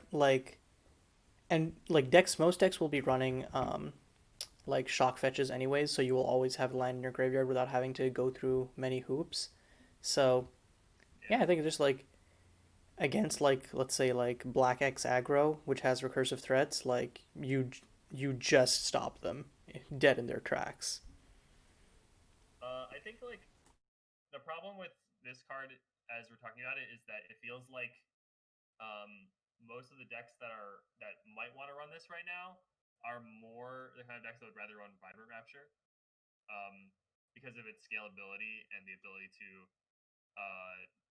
generate a bunch of Lotus Petals, and also because it kind of feels like the instant speed is not as valuable right now due to the lack of tempo decks in the format. Um, so I don't know. I definitely think this card is very strong. It just doesn't feel like the meta suits it a ton right now, but that can change if you get more aggro decks with recursive threats or tempo decks that you need like instant speed interaction to fight against. I could definitely see this being as like a tier 1 card depending on the meta. Yeah, I think it's just like it has its niche. Its niche isn't one that lines up with the meta. Just got to keep an eye on it for the future. And like it's still like or even if it doesn't line up in the meta right now, it's still like heavily worth it as as like a sideboard option depending on what decks people are bringing. Yeah, it's also worth mentioning that like if you top deck this, if you're running multiple copies of this card in your deck, and you exiled all your fetches already, like if you top deck this in late game, it still casts You know, like it's not just a dead card. If you live in a universe where you exiled all of your fetches, though, you're probably already doing some graveyard shenanigans. The one thing I would note as far as this goes is it's actually missing one key thing that Cry of the Carnarium has, which is this doesn't exile creatures that already went to the graveyard this turn. Yeah, I think Cry of the Um, So Carnarium sack is outlets can play a broken. lot, play around it. yeah, so if I've been testing Anarchist Thanksgiving a lot, and I actually wouldn't be that scared of this card, because this card only really blows you out if you have overextended onto the battlefield and you have 0 sack outlets, in which Yeah. case that was stupid of you. But Yeah, I'm gonna get some water real quick. I've been talking a lot. Okay. I'll be back in like 5 seconds. Okay, cool. Is it cool if we just continue? yep, Okay, cool then. So the great. next card, well, actually, unfortunately, Dodger left at the exact time we were discussing um, a card that he's mostly run, which is Mero Raptor. Ah, yes, I love this guy. Mm. Okay. So Pip tried to convince me that this is not a real card, and I disagree. Uh, because as we were talking about before, fetch lands are very prevalent in the format, and you can decide when deck building how many of those fetch lands you're going to run. Oftentimes, you can make decks that are running like 16 fetches, and any of those combo well with Mirror Raptor to create a 1 mana 2/2 menace. Now, obviously, like there are a lot of very good black one drops in the format. The reason why Mirror Raptor fit my deck specifically when I was including it was because I was running a Lone Survivor deck that also cares about +1/+1 counters. Um, and in that case, I think Mirror Raptor was like an absolutely perfect fit because it gave you a great one drop that is not a human and also synergizes with a lot of other effects. I would say that like given all the recursive like 2/1s in black, um, I would say this is not really something you want to be running in like any old black deck. Um, but you know, menace is a fairly big deal. And I think that in the right shell, this card is definitely like enough base power level to warrant inclusion if the synergies line up. I guess my main problem with it is like I've been very underimpressed with Avatar of Basat, which is 1 red for a 2/1 menace and it can't block. And that's less conditional. And in the types of decks where you want this, it being able to block isn't actually a huge deal. I don't know. I think Mirror Raptor is one of those cards that if you have critical mass of synergy, it's probably good. Like Yeah, I'm not gonna super doubt that, but I think it is not generically good. yeah, I agree. That was sort of my point anyway. Um, but yeah, All I agree. Okay, all cool. right. So next up we have Ruin Delver, which is another card in a similar vein. It's 1 and a black for a human scout menace 2/1, and when it enters the battlefield, you can exile up to 2 land cards from your graveyard. If you do, you draw that many cards and lose that much life. Um, so like 2 mana for a menace 2/1 that also happens to draw you 2 cards is pretty nutty. The question is how efficiently can you set this up on curve, and what kind of decks would want this? And I think like any decks that are like aggressive, ranging from like slower aggro decks to more just like mid-rangey decks that have an aggressive bent, would probably be very like attracted by this card. Yeah, I think one of the things that's hurting this card a little bit right now is right now the name of the game in mid range is beat the mirror. Mid range decks have to be really value oriented and be able to go over the top of each other or against other control decks. Um, and while this card is value oriented in the sense of it's a 2 drop that puts you up 2 cards, that's kind of insane. Um, it doesn't feed into things in the same way that a lot of the other 2 drops that see play do. Oh no, I think in a world where it's not about trading 1 for 1 and then seeing whoever has a threat left over wins, usually mid-range decks kind of end in like a gigantic show of Cyan doing dumb things. Um, I don't know. That might be a misread of the meta, but that's kind of been my experience playing mid-range recently. This card actually feels less like a mid-range card and more like a tempo card to me.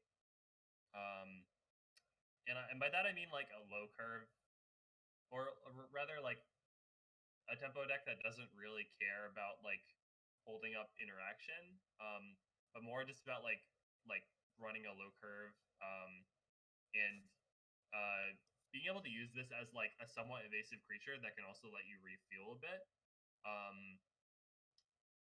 which makes it a bit of a niche card. But I feel that there's at least some shells where it could fit in. I can also definitely see it in a mid range deck as just like, I mean, even if you're only drawing one card off of this, like it's still like a fairly strong. Um, but I If don't you're, know. if you're drawing one card, it's definitely already better than Elvish Visionary. But most decks don't want to run Elvish Visionary, so it's a question of how much better is it. I think 2-1 and with a ceiling for higher means substantially. Honestly, my main concern with this card, and this is going to sound very silly, but if you're building a deck where you want to maximize the number of lands in your graveyard, you usually want there to be more of a payoff than just Ruin Delver. Ruin Delver's a good payoff, but it can't be your only one. And the issue is the other payoffs you have make you regret delving away things. So, like, you are going to miss those two cards when you then play Hunter's Hideout and you realize you only have 10 cards in graveyard. Yeah, so I definitely don't think you play this in decks with anti-synergy with cards like Hunter's Hideout. It's more like if your deck happens to be able to get lands in your graveyard, maybe you're running like looting effects, maybe you're running incidental milling, maybe you're just running a lot of fetches. And enough of the time where this can be like, I don't know, 2 mana 2/1, draw 2 70% of the time, and 2 mana 2/1, draw 1 30% of the time, or something like that. Then I think that's like very reasonable, especially if you're an aggressive deck, because then the 2/1 menace part is also relevant, and the lose life part is less relevant. Yeah. But yeah, I Right. definitely don't think you're like, okay, I'm gonna be like the land dredge deck. I'm gonna run Ruin Delver. Like that's not really like what you want to be doing. I think for this card to be like the actual nuts, you need to be fairly confident you can hit 2 lands with it. And I think you don't want to be shocking in a bunch of fetch lands unless just to fuel this. But you need to do that to reliably make use of it. So with that kind of conclusion, you then think, okay, well that means I need to run something else to take advantage of the fact I'm putting all these fetch lands in my graveyard. I see. Okay. And then you end up in a situation where you have your Sangjin and you just can't play it because there's no lands left in your graveyard or whatever. Yeah, I know. The place where I've seen this most recently is Simon was playing a red black aggro deck which had copies of this, and he was using stuff like the Torment lands. It had like the 3/2 from Discovery of Acavia that it was like that discards a card as an additional cost, stuff like that, where like you are planning to run out, like you have like discard outlets for some stuff like Pewter Lurker, but sometimes you're just gonna run out your hand of other cards, and so if lands end up in the grave, they end up in the grave, and then you have ways of using it with that. Right. Are we ready to move on to the next card? Yeah, Yeah, let's go. Pip, I can see why Pip is excited Yeah. about this one. This is a card that's near and dear to my heart, which is Cyan of Desolation, which is the Cyan I have gotten the most mileage out of. So black and 3 for a 5/5 Death Touch. ETB, put target creature card with a convert mana cost 3 or less from any graveyard onto the battlefield under your control. And whenever a swamp enters the battlefield under your control, Aetherize it. So I figured out a lot of different things that this card can do. This card can be the end of a What Lurks Beyond chain, where you use Ancestral Council to find What Lurks Beyond, which you sacrifice to find an Archive Guardian, which recurs the What Lurks Beyond. Then you sacrifice the Archive Guardian to find Scion of Desolation, which recurs the Council, and then you tutor up anything. Could be a What Lurks Beyond, and then you get a Lyman Alpha or something. I've also had some really stupid moments where you recur a Sanjin, who recurs a Wayfarer Shrine, which finds a swamp, and then you recur something else. I had a really funny moment where, in response to my opponent trying to kill my Scion of Desolation, I cracked a fetch land, grabbed a swamp, and recurred their Orichi to flicker my Scion. So this card just has so much play to it. It's very fun. It Um, really does. Yeah. I think I think it is a card. It is the Scion that is the worst on its own. Um, Yeah. Basically, all the other Scions have a fairly sizable, like, immediate board presence. Um, the only other exception is the Green Scion, but even that one kind of snowballs more. Mhm. But this one, if you don't have anything to grab with it, it is just a 5 mana 5/5 Death Touch, which feels kind of embarrassing in the grand scheme of things. But the second you start recurring things with it, it feels just tremendously broken.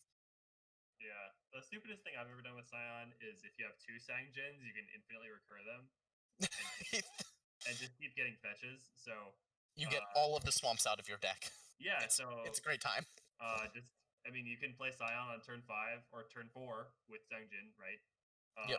If you milled a Sangjin already, and then you got a Murky Beat, okay, pay 10 life, put 10 swamps into play. Uh, I mean that's not GG, but it should help, I would say. you know, depending on the board state, obviously, but like, yeah, I think this card is just really fun. Honestly, like you can just do so many fun things with it, and fun and powerful.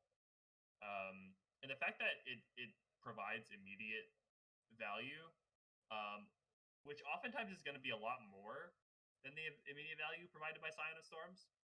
Like Scion of Storms is more like guaranteed, just like raw stats, but Scion of Desolation will provide you a lot more of like potentially nutty plays. Yeah, I think it's particularly good in pod because you're guaranteed to be like putting creatures into the grave anyways, so you will have like some target for it. Um, I played a little bit with it in the other pod deck, and it's just been fantastic. I don't really have anything to add other than like it's like I don't have Sang loops, but I have recurring Bloodjade Prophet, and then drawing like 3 cards from out of nowhere. Like it's just amazing. Yeah, All right.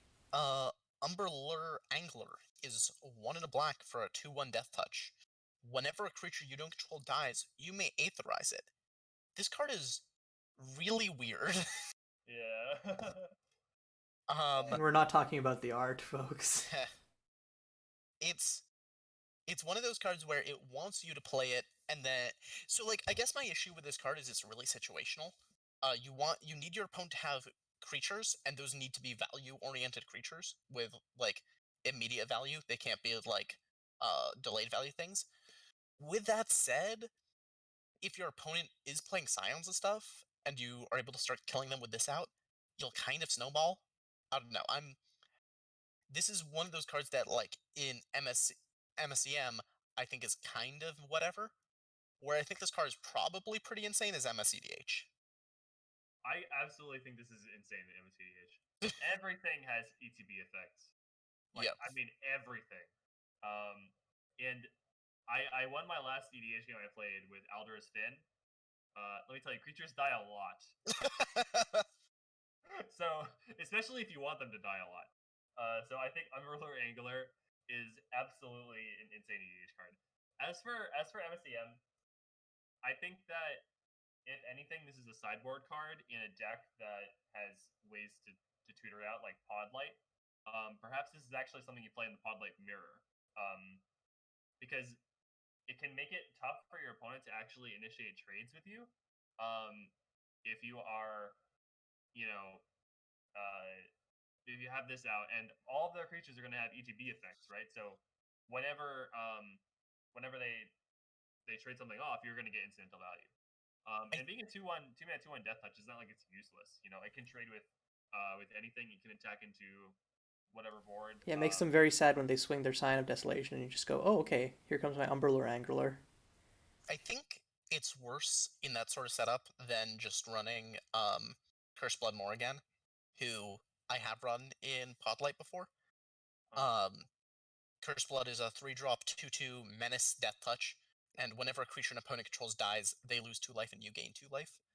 So the main difference is it always gets the same ETB, which is they lose 2 life and you gain 2 life. yeah, Um, but the better body, you're never gonna pod to find this because you're never gonna want to pod away one of your 1-drops. You're rarely gonna pod to find Curse Blood Morrigan, but it's technically like it's more plausible, I guess. Um, and the fact that Morgan incidentally hoses more combo decks than this does just makes me not particularly interested in this card. Yeah, yeah, that's I think definitely that's fair. fair. Like ultimately, I I think think the dependency on like what the opponent is doing, I think just holds his card back because you're not yeah, able to proactively enable it. Yeah, I'm always low on those kinds of cards, Yep. which is partially my own personal bias. But yeah, Hmm. Well, this card, yeah, it does feel like it's very unreliable. You know, it's like okay, in your magical Christmas land scenario, you can do insane things with this card, but really, like in a lot of the games, it's just not going to do anything. See, okay, so what you do is you alt Emperor Psy, and then you force them to get their their deck with like their crazy mid range deck out of their bag, and then when they put that on the table, then you can really start doing stuff with Umberlord Angler. I think Emperor Psy might work slightly differently than you think he does. Shh, no, control target player. Come on now, that means everything. The magic rules mean nothing once you control someone. All right, so Undermarket Hawker. This is the last black card. Yep. And I put this on the list solely because it's our first mono black dork. So if there's some reason that you're playing a deck that doesn't want to play green but would still want access to a mana dork on one, I think that Undermarket Hawker is a reasonable choice. Um, and that's basically my thought on it. Yeah, I mean, it'll always be able to produce mana unless you're playing against Egg's deck, uh, Yeah. which is Yeah, if incapable you're of doing playing against anything. like all colorless, you become very sad. Well, Yeah, even that deck technically runs a couple of lands that produce blue white. Um, I guess the yeah, main thing that I would be looking at with Undermarket Hawker is the fact that the format is really just most people are playing black, so this can usually play a turn two villainy. Now I don't know what deck wants to play mana dorks to have a turn two villainy, but that's a thing you could do. I mean, 8 Um, villainy, perhaps. Like, I'm not like 100% sold on it, but 8 villainy is the first deck that I can think of that's like, well, I want to play creatures, I also want to play villainy. yeah. So, I think mana dorks in general don't play to black strengths is part of yeah. the issue in this format, where you want to be able to cast Exeunt. You don't want to run mana dorks and Exeunt in the same deck. You want to cast discard spells. Discard spells and mana dorks don't work that well because they both need to be played on turn one for effectiveness. also, like, even if you are a black deck that wants to run mana dorks, the format's mana is so good that, like, why are Maybe you you. just run green black. Yeah. Yeah, exactly. I So think for me, it's more about the acceleration, and black really doesn't usually get this kind of acceleration. There are plenty of green decks where it's like turn one, and not mhm. having a mana dark on turn one is really huge. Um, so I think that like if you have a strategy like that that just happens to not be green, this card is definitely worth considering because like paying one life is not that big of a disadvantage, and as long as you aren't relying on this for fixing, like it should be able to have a pretty reasonably consistent level of impact. Particularly if you're trying to cast a 3-drop on turn two. Hmm. All right. Are we ready to move on to red? Right, we Let's are, go. but then I just want to make a quick note before we move into red. Um, red, we obviously have a lot of cards in this review. There are 3 cards that we're not going to discuss from red, which are Vault of Ritualist, Possibility Engine, Void Flare. All 3 of these cards were very strong, but they all received nerfs. I encourage you, if you're looking this up and want to know more about format history, to look those up on Instigator. But for the purposes of this review, since we don't think that they're MSEM playable anymore, they're not going to be discussed. Okay, and then now moving on to the first red card, which is definitely a card that is playable, Champion of Scales. 1 in a red for a bear. Okay. Oh, what? If you have Wanderlust, you create a 4/4 dragon token at the start of your combat. Okay. Oh, also you can sacrifice it to make the next spell that you cast with convert mana cost 5 or greater 2 cheaper. Suddenly this card is kind of crazy awesome. Like I think like big red or other like red mid range decks, this card is just so good, so insane. Yeah. So the interesting thing about this card to me is that no matter how much I look at it, like the two abilities don't really seem to be doing like they don't really seem to be trying to do the same things, you know. Which is okay in the game. Well, they both want you to be playing a lot of lands, and they're both connected to dragons. I think is the main thing. Yeah. I think, yeah. Which is fine. I'm not saying that like that's bad or anything. Um, it means that this card can often either your deck is able to utilize both of the abilities, or like you're including it in your deck for like mainly one of the abilities. So maybe if you're like a mid-range green-red Wanderlust deck that tends to top out at 4 mana, you're just running this as a 2-mana 2/2 that lets you attack with a 4/4 flyer every turn, which is a reasonable mode. But the fact that it can also ramp you into a 5-drop on turn 3 is also very relevant. Maybe say you want to cast a Scion on turn 3, or there are plenty of other good 5-drops that you can Or use. like if you're playing this in like a green red ramp deck, like Layerin Alpha and like Scion of Flourishing are both like not embarrassing finishers to run, and just getting to run those out like early is, I think, in my opinion, is like big money. What it's about is going turn 2 this, turn 3 sacrifice it, cast Scion of Desolation, recur it, right? Yeah, okay, that works too. That's absolutely great. Don't see a reason why that was bad. I played this in a couple of aggro decks shortly after Way entered the format, and it was fine. It was actually kind of underwhelming in those. Even the more like kind of big aggro decks I was playing, that like curved up to 4-drops. But that doesn't mean it's bad. I just think it's a little bit of an awkward package. Because as Dodger said, the abilities kind of disconnect a little bit. I don't think. So here's the weird take, which is I don't think 2 mana for a 4/4 flying haste it can't block. That has the condition of you can only play it if you have Wanderlust is actually good. Like I think the fact that it dies to a lot of things and just kind of it doesn't have any impact before you hit 4 lands unless you're using it as a mana ritual is just kind of a miss. So I think this card you really need to evaluate it as a mana dork that sometimes also is a threat, which is a good thing.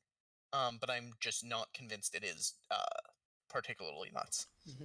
Yeah, I played it a little bit. Like I had this horrible jank big red deck, but of the cards that were like that felt like legs, Champion of Scales is one. Where like I feel like I would definitely want to see like Amelie main, Champion of Scales, a bunch of big cards, see how that fares. Because I think like Champion plus a Performer allow you to put on like decent early beats, and then like with that pressure you can convert that into just closing out the game. I was always a really big fan of Big Red, and like throughout the release of like um, various like standard sets, I would always be like, okay, is this time Big Red is playable again? And almost every single time it was no, unfortunately. I think the closest it ever was Scars of Mirrodin, although that deck didn't really end up panning out either. Yeah, I think if what do you call it? If we didn't have like big fire mess, I think the new not the new Chan like the old Chandra from M19 was definitely like the closest to I've seen to a big red card in recent memory. Yeah, I love that. I love that Chandra. Or do you mean M20? No, M20 Chandra is also cool, but M19 was the 6 mana uncounterable one that gives them emblems, right? Yeah, yeah, no, and all. no, that was M20. M21 is the one we just had because Oh yours yes. is the forward dated one Okay, year. so I was right. I was right. You were right. You were right. Yeah, sorry, I forgot about the forward dating. No, I mean I love that card. I also think like, okay, we are getting on a bit of a tangent. Yeah. Okay. Instead, I'm gonna talk about Journey to the Other Worlds because this card's sweet. So for 1 in a red, it's Journey. So ETB, draw a card, then choose a creature card name. Whenever a creature you control with the chosen name attacks, you may Aetherize it. Okay. So I think where this card shines is as a 2 or 3 of after you have maxed out your playset of Kinkens. I think Kinken is just so much better than this card. It's kind of insane. Even though this card is decent, I can't see a justifiable reason to running it until you've said, okay, I literally cannot fit more King Cat into my deck. And I will say that like the one deck I've seen that does do that, which runs both this and Kinken, I think it definitely has a problem of like wrong halving, or that like you can just kill the creature threats and then they're stuck with like it's obviously still a good card, it cantrips, but then like if you can just cut them off their creatures, they're like, well, crap. Yeah, especially because one of the issues with journeys is you have to tell your opponent, this is the one I want. And it's like putting an aura on them, except it's not card disadvantage, and if you play another one later, it's live again. So like it's not bad, but it definitely gives your opponent a lot of an ability to play around it. One thing I experienced that was kind of problematic with Kinken in mid-range decks, when I was recently testing it, is unless you have haste threats, it's actually really difficult to sequence a Kinken to like have your threat be threatening when you need it to be threatening. I don't know. I think the card's fine, but I think you need to be very synergy heavy to be interested in it. All right. Okay, cool. Prismite Purveyor. Mm-hmm. Which one of you guys wants to take this one? I can do it. Charisma Purveyor is a 1 mana, 1/1 red. Whenever you sacrifice a land, add 1 mana of any color. So there's a lot of ways to sacrifice lands in this format. Most notably, fetch lands. If you are playing a fetch land every single turn after playing this, theoretically, it is a red mana dork. Right off the bat. Now, obviously, that's probably not going to happen. But there's a lot of other things you can do too. There are plenty of ways to sacrifice lands. I myself built a horrendously bad mono red storm deck around this card and Chew the Scenery. I would not recommend that, but like it does kind of contribute to the fact that there are lines where this card can be part of some broken combos. I don't know. What do you guys think? Yeah, I think this card is only good when you're using it when you're going for broke with it. Yeah. I played a very stupid storm deck that JN brewed, using Vivid Mirage, I think is what it's called. The one that makes copies of target land, and then you use lands that can sacrifice themselves, and you go off. This card is very good. Okay, this card is necessary in a very specific type of deck.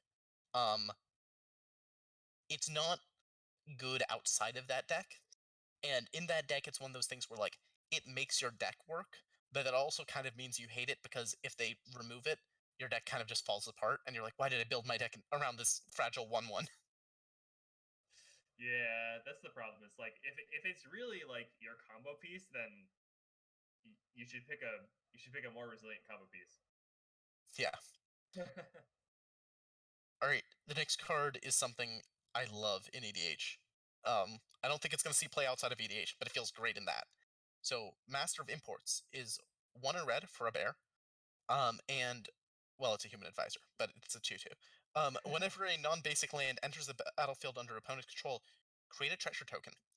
So in EDH, this frequently can create like 3 treasure tokens before the turn gets back to you. 4 if someone is fetching, or scaling up if someone's casting a bunch of ramp spells that put in non-basics. And then if you have things that abuse your artifact count, it just gets even sillier. But Yeah. I think it's not quite Dockside Extortionist, but it's a solid card. I think it's actually like it's fairly close to Dockside Extortionist, especially if it's played on turn 2. The problem is that it can just get you nothing if someone decides to kill it right away. Yeah. And I think that killing it right away usually is the right move because oftentimes like early mana in EDH is worth more than cards, just because so many cards in EDH are like capable of generating so much value by themselves, assuming that you have the mana to heal them. Mm-hmm. So I think like on average, this card is probably going to be worse than Dockside Extortionist, but that definitely doesn't mean it's a bad card. Yeah, Dockside is kind of insane. Yeah. At the risk of going on a tangent, where do you guys fall on the bear alignment chart? Because you mentioned this is a bear, and you were like, well, actually, no, it's a human advisor.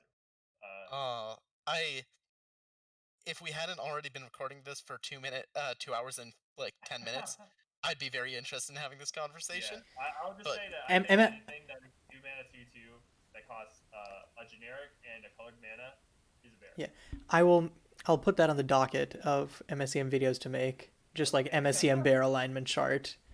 But yeah, Right. for now we're going on to something that definitely isn't a bear, but has the build of one. It's your chonky boy Scion of Calamities.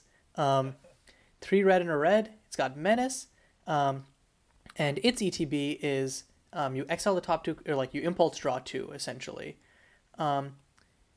My feeling on this is that I think this is probably the weakest Scion. It's also why it doesn't see as much play, is because I think all the other Scions, you get to do something immediately, while with this Scion, I think that you're already tapping out 5. You are likely not going to be having more mana to play the cards that you just exiled. I think that like if this was until your next like until the end of your next turn, it would Oh, be that would be like fun. a lot. Yeah, that would be a lot more like. Uh, Especially since you already have 5 mana, so you presumably play at least one of them. Probably both. yeah. I think that would actually probably be way too strong. Mm-hmm. At least for red. Like red shouldn't get. Oh yeah.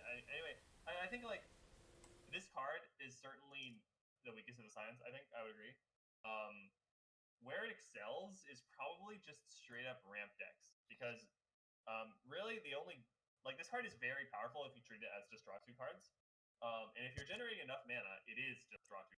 So I would look to if you want to run this, I would look to run it in a deck that is just capable of getting a ton of lands into play because the more lands you can get into play, the more cards you exile from the top of your deck, and you can like kind of soft go off, like not like actually like have a combo, but just like do something ridiculous by getting a ton of mana and playing a ton of cards.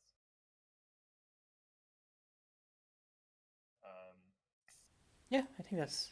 Do you have anything to add, Pip? Not really. Okay, cool. then All right. we can move on On to to. the next one. Yep. Cool. So we got Spitfireling. Spitfireling is a 2 mana 1/1 elemental with prowess and haste.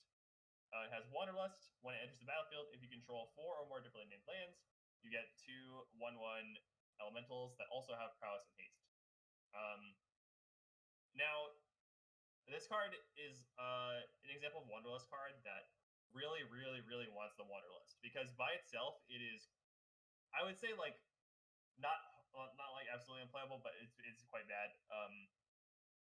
I know that like there's a 1 mana 1/1 prowess haste, so paying a 1 mana like an extra 1 mana for it isn't like the absolute end of the world, but like when you're running this card that like usually wants to go in a hyper low like a super low curve deck, and um you're paying an extra mana for what it should cost, like that's definitely not ideal.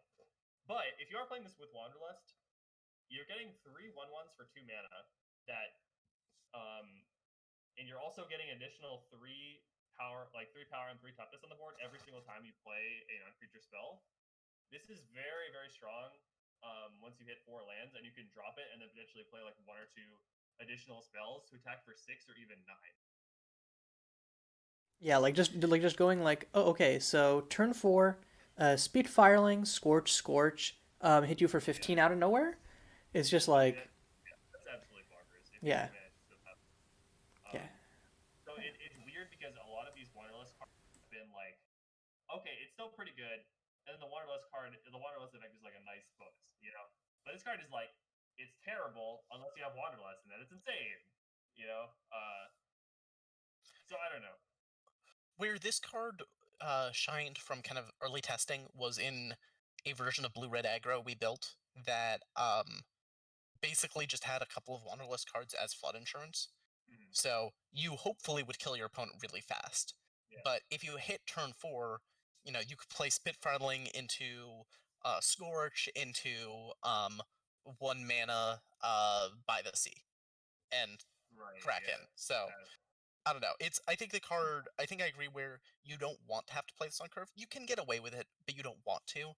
Um, but if you uh have the Wanderlust trigger, this feels great. yeah. I think the main deck. I haven't seen it played in any other decks other than the blue red wizards aggro so far. But I think that it's just this seems like any sort of aggressive deck that uh, expects to hit four lands. I think is this is a reasonable choice for include. so yeah. I also think this card is just powerful enough that if some cards were introduced to the format that like it's also a card that kind of it wants to go in a deck where it just has a lot of synergy with the cards like with the other cards in the deck, and the fact that it creates tokens is also good. So if you happen to be running a deck that wants token makers, well, this is a particularly good one. And also, most other token makers are going to be non-creature spells, so you can also trigger that too. Um, I don't know. I guess I feel like this card could definitely reach a point where there's like a critical mass of cards that enable it, and you just have a deck where this is just like a good card, and it's insane with everything else that's also in the deck. Um, yeah. Okay. Okay, should All we right. move on to green? Yeah, sounds great. All right, progress. Progress. Nice. Hmm. Let's go. And this first card, I think, is Progress. one that you recommended, Dodger. So let's. Oh, cool. Yeah. So, um, Cross World Wanderer is a 3 mana. It's a 0/0, but it has abilities. It is a sorry. It has hexproof and it gets +1/+1 for each differently named land you control. So the obvious comparison between this card and Canon Magic is Dungrove Elder, which is kind of the same thing except Dungrove Elder just cared about the number of forests you controlled. So obviously this card is less restrictive in terms of like the number of different decks it can go into. You're not restricted to being mono green, but you are forced to build your mana base in such a way that you're actually ensuring like it can be reasonably big, right? Now, when you play this, it should ideally be at least a 3/3, and if it's not, you're probably doing something wrong. And obviously, it's going to grow as you play more lands, assuming you built your deck right. And as we've seen, just from kind of like years of practice, Wanderlust is not difficult to achieve in MSEM, given the existence of stuff like snow-covered basic lands, a lot of different playable dual lands. You have mono fetches that can generate you mana without actually needing to fetch for stuff. So like having a bunch of differently named lands is actually not that hard to do, I think. And with the right deck, like you can very easily make this like a 3 mana 6/6, right? Especially if you have ways to get additional land in play. Now, the problem is like, okay, a 3 mana 6/6 hexproof might actually not be enough to get there because Exant exists. There are decks that can just come up the board and block it forever. So really, I think I don't know. What do you guys take on it? Takes on it. Yeah. Yeah, so it's one of those cards where if it was 2 mana, it would be actually insane. 3 mana is just weirdly a little awkward because you kind of want this to be your Goyf. Right. You want this to be your cheap creature that beats down decently and scales into the mid game. I think 3 mana for a 3/3 just is not very good. Um, Even with hexproof, especially because hexproof doesn't go as far as you normally would want it to because of the presence of Exeunt. Like, it's not bad, especially because people are lower and lower and lower on Exeunt these days. Yeah. Um, but I'm just, it is weirdly underwhelming for a card that looks so powerful. Yeah. Uh, I mean, like hexproof is definitely important given that there are so many decks that are running spot removal. And having less exit in the format is obviously going to be a boon to this. And there are plenty of mana bases for like, spoiler alert, there's another 3-drop Wanderlust card that's pretty good, and people are building their mana bases to accommodate for that card. So it's like, why would you rather like in what deck would you rather have this than that other card? And the yeah, answer is probably not that many, Yeah, unfortunately. my feeling on this card is basically I think that the weakness to Exant and the weakness to board gumming, um, and it's yeah, and just generally being outclassed by other cards. Like yeah, I'm not a huge fan of this one. But It's unfortunate because like I've definitely said that before, and then like got my ass handed to me by that same card like a month later. So I'm not gonna say that's a forever, but just for yeah, now, I don't see it. yeah, unfortunately. Maybe if you have like a Teamwear Battle Rage type card in your deck where you can kind of turn into like a Death Shadow style, where like okay, you're playing some efficient like just cantrips or counterspells or interaction pieces or whatever.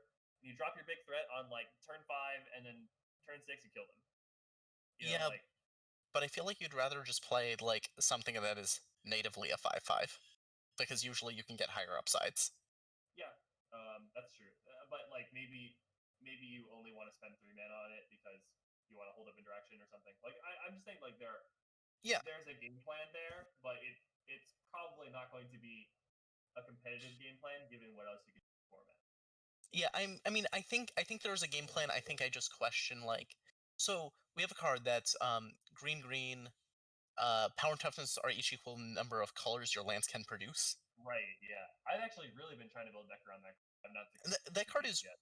actually pretty powerful, Yeah. but I think you just would rather be on that than this basically any day of the week. Or why not Because both? by the time, well, the reason for why not both is because you Yeah. don't want to run a 3-drop in your like low to the ground deck. I don't know. Yeah. Because that's the thing is, this isn't just a 3-drop.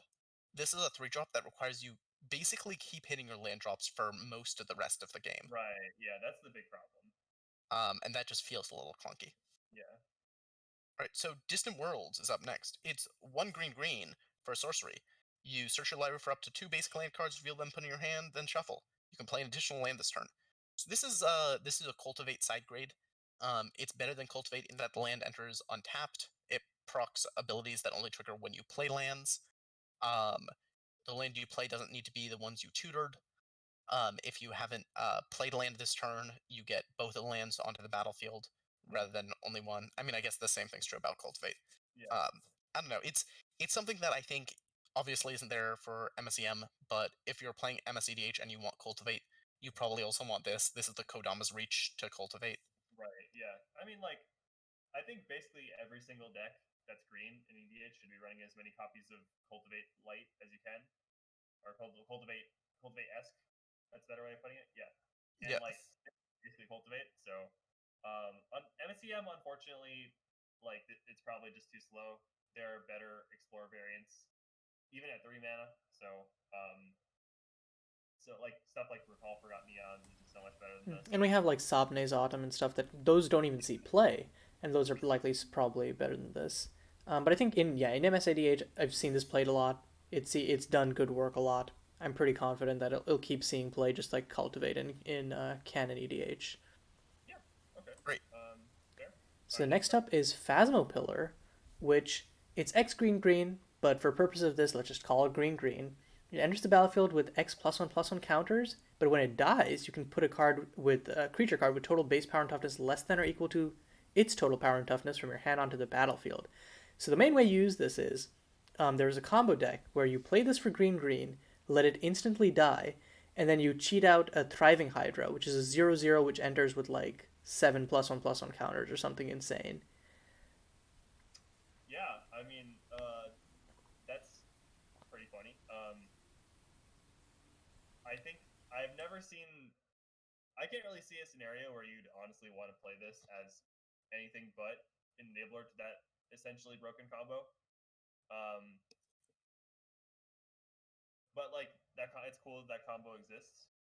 Um, I don't know. I mean, like, I guess I don't really have any more thoughts on this card. Yeah, it feels like a pretty straightforward one. Do you have any thoughts, Yeah. Pip? No, not really. It's the deck is solid. The deck is probably better than it should be. That's kind of it. Okay. Cool. Moving on. Yep. Next up, we Um, have a card that I kind of just put in because it slaps. This is another Scuttleback, where it's 4 green green, a 4 green for Planar Genesis, and for each pair of basic land types, you create a tapped colors token of those types. So essentially, um, for each Ravnica guild, you make a jewel of that type. Um, they also don't enter tapped, so this is like a funky ritual. Oh no, they do enter tapped. Never mind. It's not a funky ritual. It's still cool. Ignore that last part. I was looking for tapped and my eyes didn't pick up on it the first time. But yeah, I think this is just like a fun card that exemplifies um, the set's themes and yeah. kind of the explosive fun that some of the cards do. I think if you cast this in EDH, you probably win. I mean, obviously, you still have Yeah. to like actually have cards that win you the game, but like, Once you get to 8 mana, you can really start. No, Pip beat me to it. No, It's I don't know. I've been consistently underwhelmed with Boundless Realms in Canon EDH, and I think this is worse than Boundless Realms on average. Like, it makes you more lands, but it's 8 mana rather than 7, and it's harder to cast. And you don't get specifically the lands you want. You likely get a bunch of off-color lands that are effectively colorless. I don't know.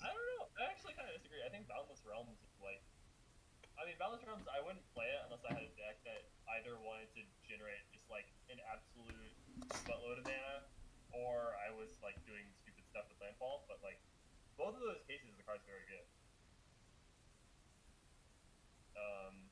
And this card, it doesn't require you to have a bunch of basics in your deck. But you can just get 10 landfall triggers, no matter what.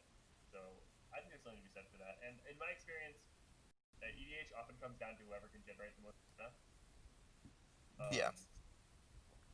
But I don't know. I actually haven't seen this card played, so maybe I'm just wrong.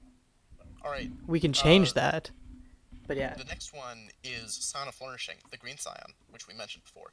So it has Trample, and when it enters the battlefield, put a +1/+1 counter on each other creature you control. Those creatures gain Trample until end of turn.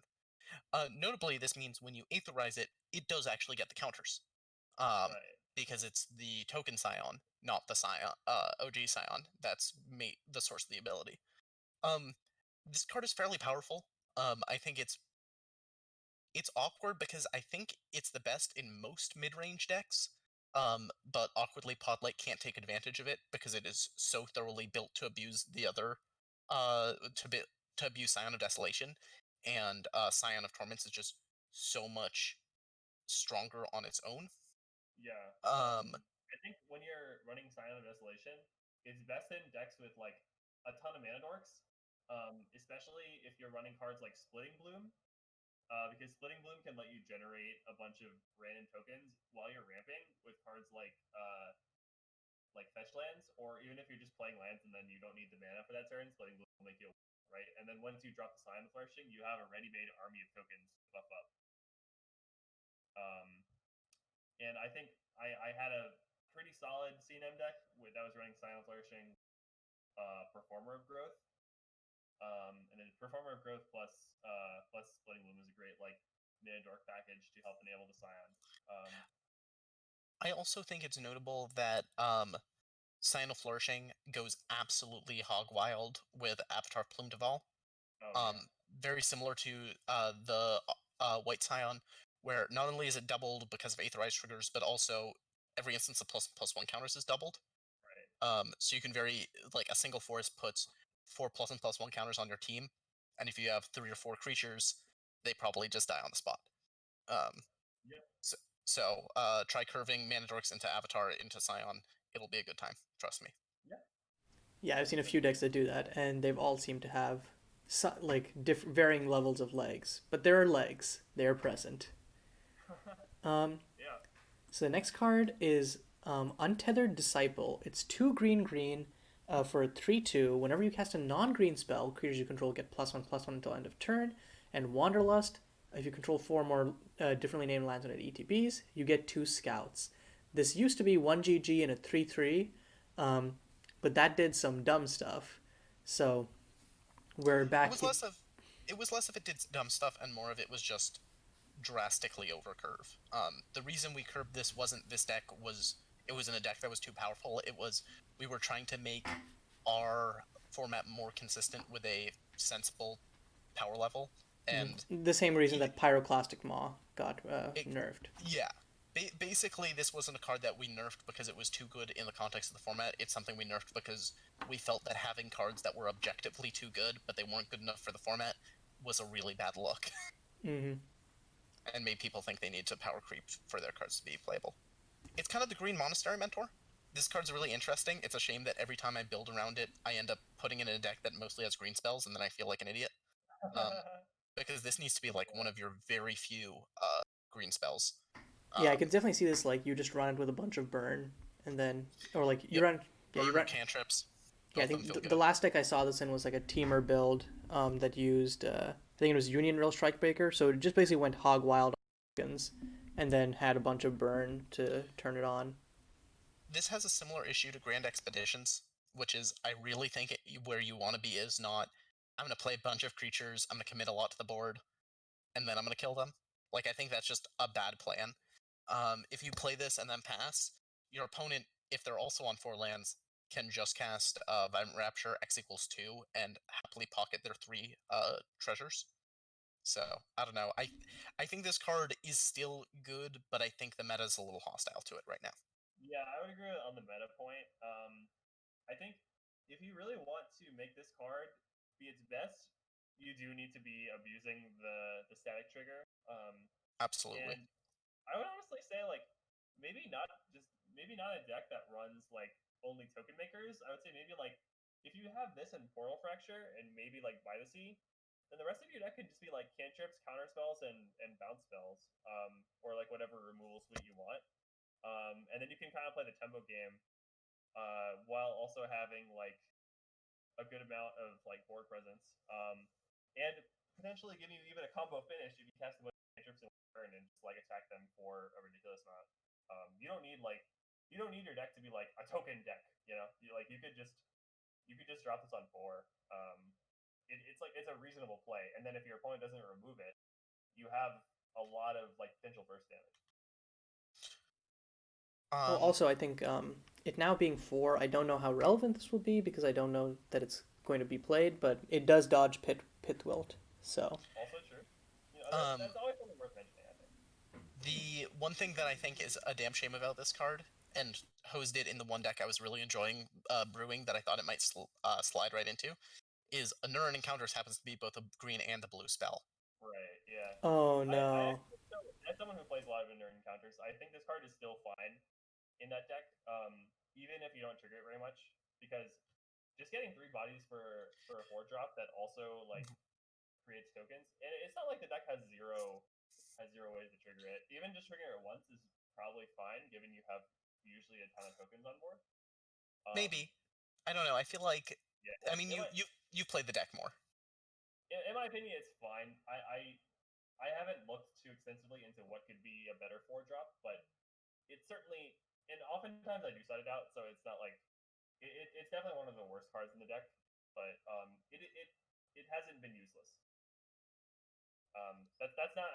I guess that's not a glowing review, but I think the card is still good in Nerd Counters. But I might look for something better. Okay. I think that's a good point Great. to end it on. And now we're moving into Yeah.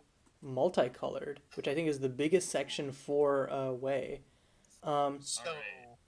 I unfortunately actually have to go. I didn't think this was going to take more than 2.5 hours. Oh, Um, Worm. How foolish of you. Mm. um, I'm happy to like meet up again later to finish the multicolor artifact lands, or if you guys want to finish it up on your own, that's chill. Up to you, Kai. I'm okay with either. It's getting late. Let's do it together some other time. All right. Sounds good. Okay, we'll just do some editing magic then. Yep. See y'all.